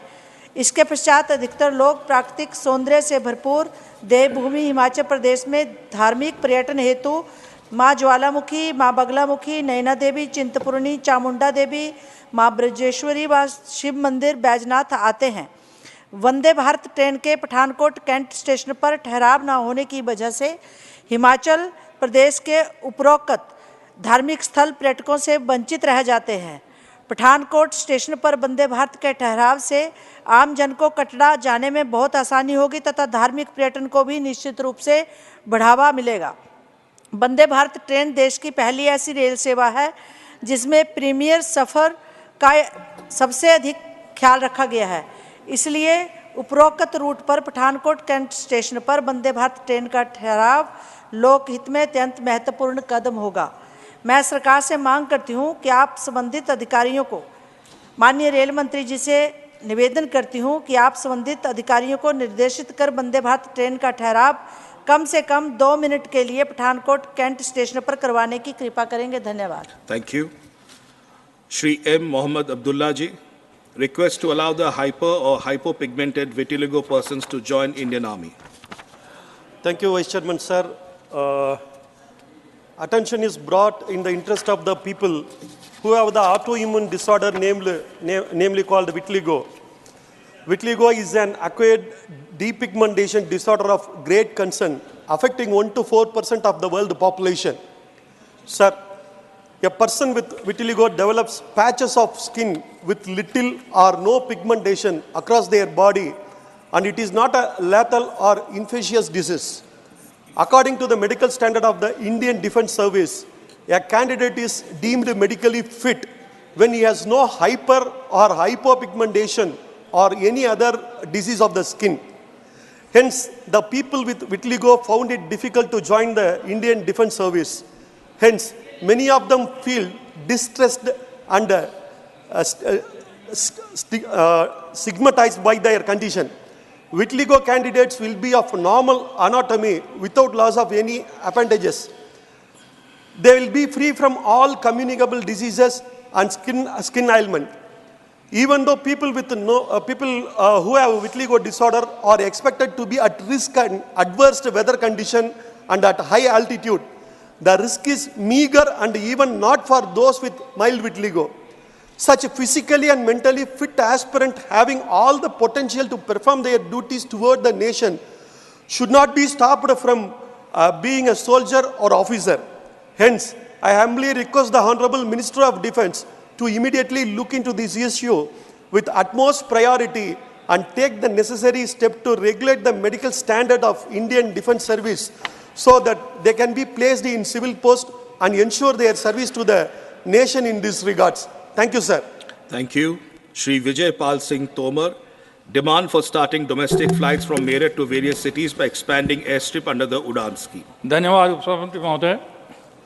केंद्र सरकार ने उड़ान योजना द्वारा देश के विभिन्न शहरों को हवाई सेवा से जोड़ा है। मेरठ पश्चिमी उत्तर प्रदेश का एक मुख्य शहर है जिसका अपना एक ऐतिहासिक महत्व है, क्योंकि यहाँ से 1857 में आज़ादी की क्रांति का पहला बिगुल फूंका गया था, जिसकी याद में शहीद स्मारक पर एक म्यूजियम बना है। बागा ओगड़नाथ का मंदिर भी पर्यटन केंद्र है और महाभारत कालीन राजधानी हस्तिनापुर मेरठ जिले में स्थित है। पांडवों के समय से वारणाव्रत, विदुरकुटी, शुक्रताल, परीक्षतगढ़ पर्यटन के केंद्र बने हुए हैं। मेरठ खेल के समान का देश का दूसरा नंबर का हब है। विश्व भर में क्रिकेट के लिए मेरठ से निर्मित बैट बल्ले का प्रयोग किया जाता है। विश्व के अधिकांश खिलाड़ी क्रिकेट सामान खरीदने यहाँ आते हैं। गत वर्ष एशिया स्तर के ध्यानचंद स्पोर्ट्स यूनिवर्सिटी का शिलान्यास माननीय प्रधानमंत्री द्वारा मेरठ जिले में यहीं किया गया है। मेरठ से उत्तर प्रदेश की राजधानी लखनऊ करीब 550 किलोमीटर, हाई कोर्ट प्रयागराज करीब 750 किलोमीटर, वाराणसी का विश्वनाथ मंदिर करीब 850 किलोमीटर, गोरखनाथ धाम मंदिर करीब 800 किलोमीटर, इन सभी स्थानों पर जाने में रेल से 12 से 20 घंटे का समय लगता है, जिससे यात्रियों को काफ़ी समस्या आती है। मान्यवर वर्तमान एक हवाई पट्टी मेरठ में स्थित है, जहां पर चार्टर प्लेन और हेलीकॉप्टर वगैरह उतरते हैं। आपके माध्यम से मैं सरकार से आग्रह करना चाहूँगा कि उड़ान योजना के अंतर्गत मेरठ की हवाई पट्टी का विस्तारीकरण कर देश के विभिन्न शहरों को मेरठ से घरेलू हवाई यात्रा शुरू की जाए। धन्यवाद। Thank you. Shri Abdul Wahab, not present. Dr. Kanivudi NVN Somu, demand to develop cruise tourism in Chennai. Thank you, Chairman, sir. Cruise tourism is emerging as one of the rapid growing segments of the leisure industry globally. The Indian tourism sector is providing major contribution to the gross domestic product GDP and foreign exchange earnings EFF, as well as for providing employment. Chennai port is one of the oldest ports in the country in the southern part of India from the time of East India Company. During the British period, passenger services were operating regularly from Chennai to Malaysia, Burma and Andaman. India's first international cruise was flagged off from Chennai to Sri Lanka in June 2023. The MV Empress, with 750 passengers on a 5-day sea cruise, will cross 3 ports. Cruise tourism holds huge opportunity for our maritime sector, and this cruise will further boost tourism, generate employment, and strengthen the economy. The cruise was launched from Chennai's International Cruise Terminal, built at a cost of rupees 17.21 crore. The main aim of the government is to develop Chennai as a cruise tourism hub. This initiative has the potential to greatly contribute to the economic development and tourism growth in India.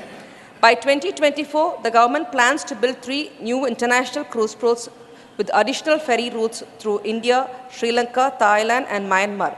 At the moment, there are only few ferries piled by private companies, and the cost is on a higher side. Therefore, I urge the government of India to apply government-sponsored ferries at an affordable cost so that more and more tourists will experience cruise tourism in India. Thank you, sir. Thank you.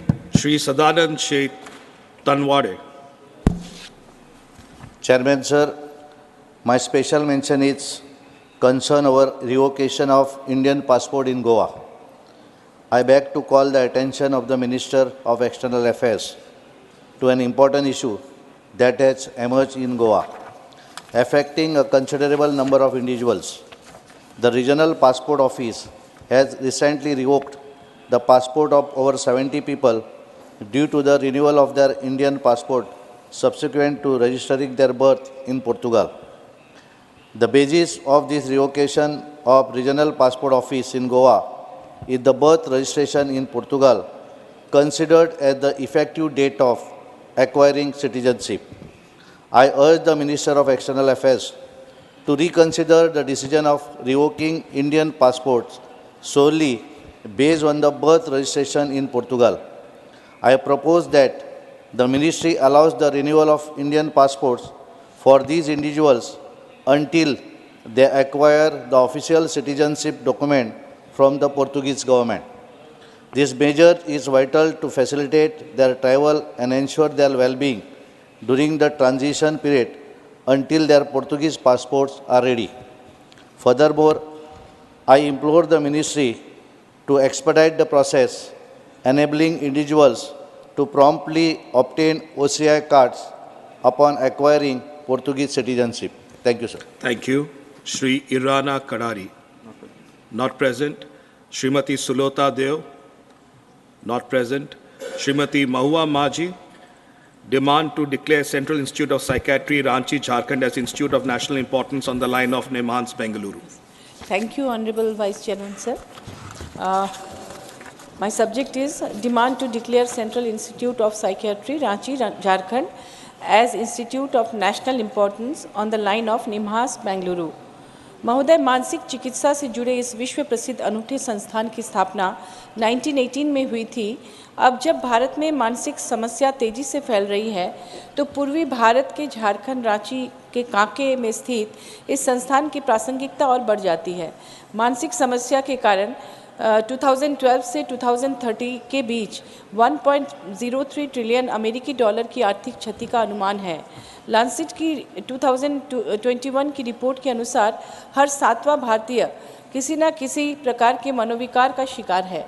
आज आर्थिक सामाजिक तनाव, बेहतर जीवन प्रत्याशा और अवसाद के कारण migration, anxiety disorder, bipolar disorder, schizophrenia, Alzheimer, dementia इत्यादि जैसी मानसिक बीमारियां या मनोविकार हो रहे हैं।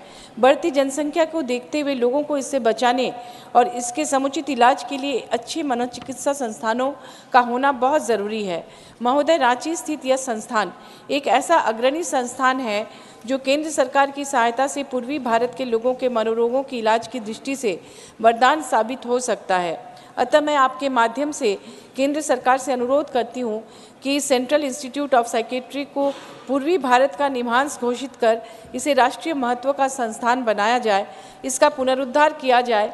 यहाँ शिक्षकों, पीजी के सीट, वार्डों की संख्या और अन्य सुविधाएं बढ़ाई जाए ताकि लोगों को सस्ती, सुलभ और विश्व स्तरीय चिकित्सा मिल सके।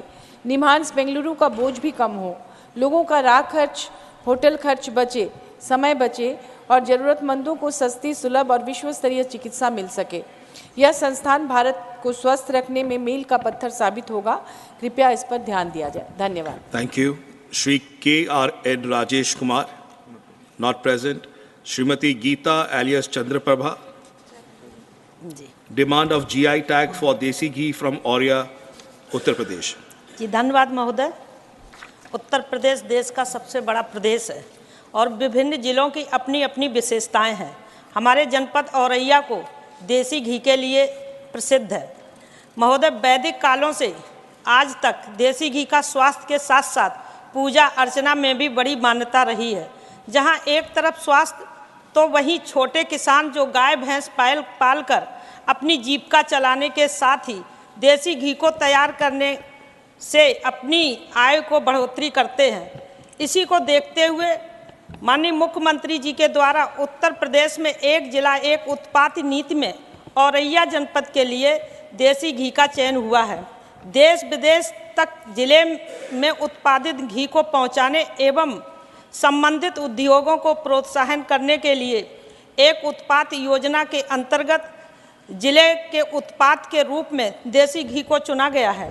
जिले में देसी घी के उत्पादन और व्यापार और मजबूती देने के लिए तथा देश विदेश तक इसकी पहुंच को सुनिश्चित करने के लिए मैं आपके माध्यम से सरकार एवं माननीय मंत्री जी से अनुरोध करती हूं कि औरैया जनपद के देसी घी को जीआई टैग यानी जियोग्राफिकल इंडिकेशन टैग का दर्जा प्राप्त दिया जाए, जिससे कि देश के अन्य जियोग्राफी इंडिकेशन टैग प्राप्त वस्तुओं की तरह औरैया जिले के देसी घी को राष्ट्रीय एवं अंतर्राष्ट्रीय पटल पर स्थान प्राप्त हो सके।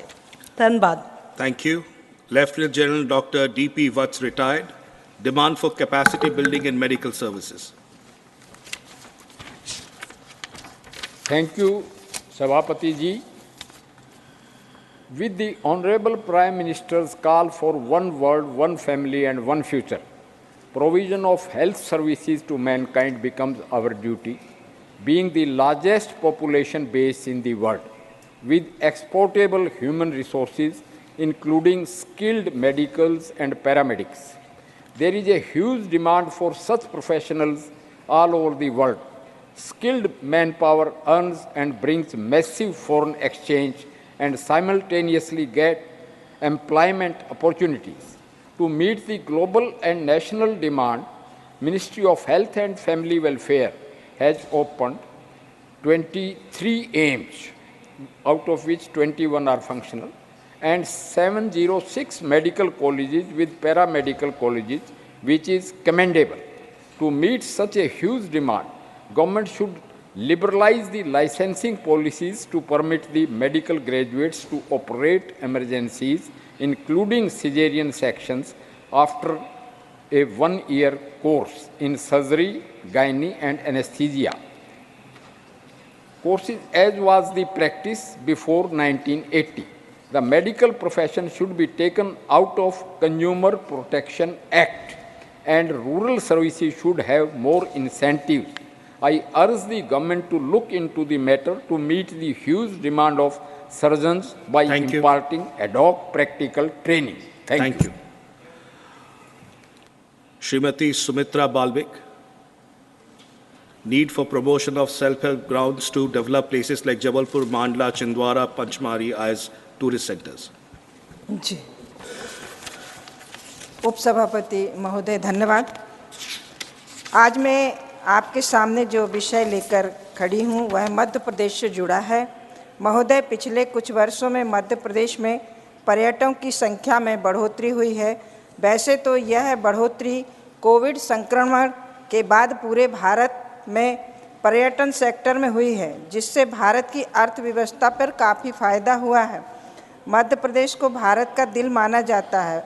भेड़ाघाट, चौसठ जोगनी, बांधवगढ़, कान्हा, खजुराहो आदि जैसे कई विश्व प्रसिद्ध दार्शनिक स्थल हैं। इसके साथ ही बहुत से ऐसे प्राकृतिक और ऐतिहासिक महत्व के स्थल हैं जिन्हें पर्यटन की दृष्टि से और भी विकसित किया जा सकता है। महोदय, मोदी जी के नेतृत्व में भारत ने स्व सहायता समूहों को बढ़ावा दिया है और करोड़ों महिलाओं और ग्रामीण युवाओं को रोजगार से जोड़ा है। आपके माध्यम से मेरा भारत सरकार से निवेदन है कि मध्य प्रदेश में पर्यटन को और सुदृढ़ बनाने हेतु ऐसे ही स्व सहायता समूहों को बढ़ावा देने के लिए योजनाएं बनाई जाएं। जबलपुर, मंडला, छिंदवाड़ा, पचमढ़ी आदि स्थानों को पर्यटन के केंद्रों की तरह विकसित किए जाने से एक बहुत बड़ी आबादी को लाभ मिलेगा और अर्थव्यवस्था के बढ़ते आयामों को लाभ मध्य प्रदेश की जनता को मिलेगा। अतिथि देवो भव के मूल तंत्र को मध्य प्रदेश ने अपनाया है और भारत सरकार और मध्य प्रदेश सरकार के प्रयासों से प्रदेश का पर्यटन विभाग नए आयामों को छू सकता है। धन्यवाद। Thank you. Dr. L. Hanumantaiah, concern over rising number of cases of road accidents in India. Thank you, sir. Sir, concern over rising number of cases of road accidents in India. Sir, information regarding road traffic accidents is gathered through two reports, Road Accidents in India, published by the Ministry of Road Transport and Highways, and Crime in India, released by the National Crime Records Bureau. The data is solely sourced from police departments. Details about crashes are recorded through FIRs filed by involved parties.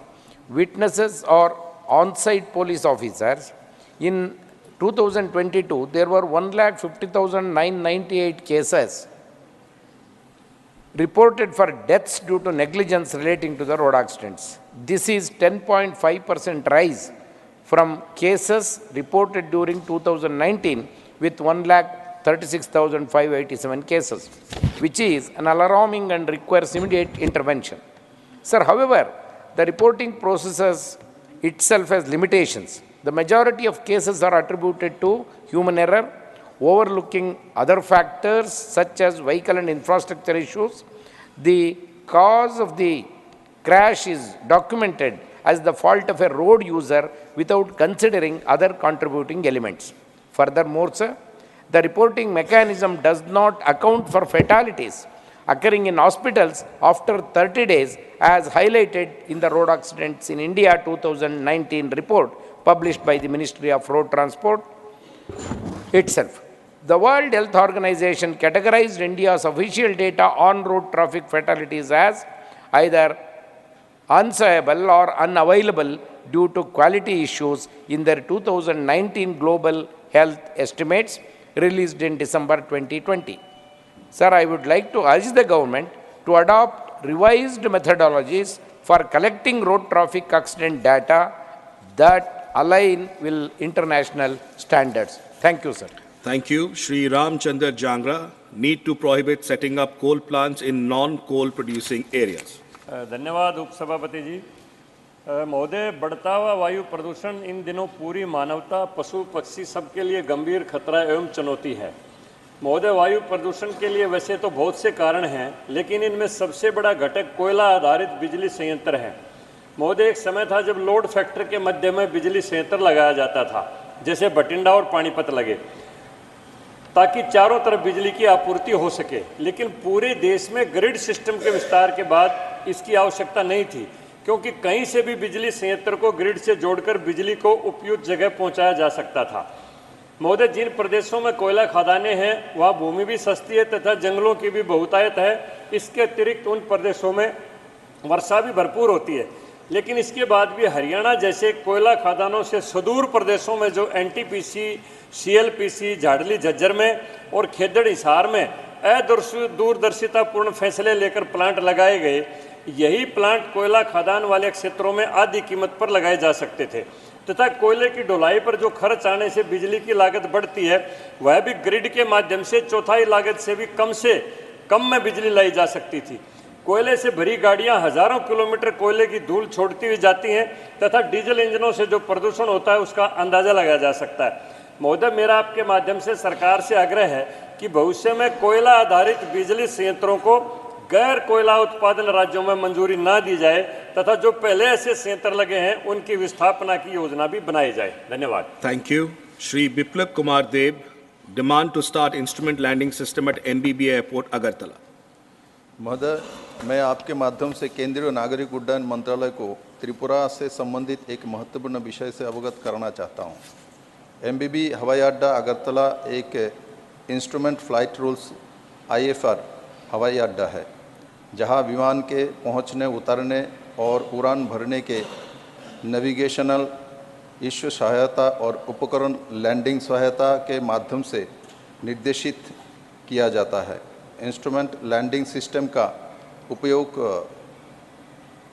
Accurate landing में सहायता के रूप में किया जाता है, जो सामान्य और सही मौसम की स्थिति में रनवे पर उतरने के लिए विमान का मार्गदर्शन करता है।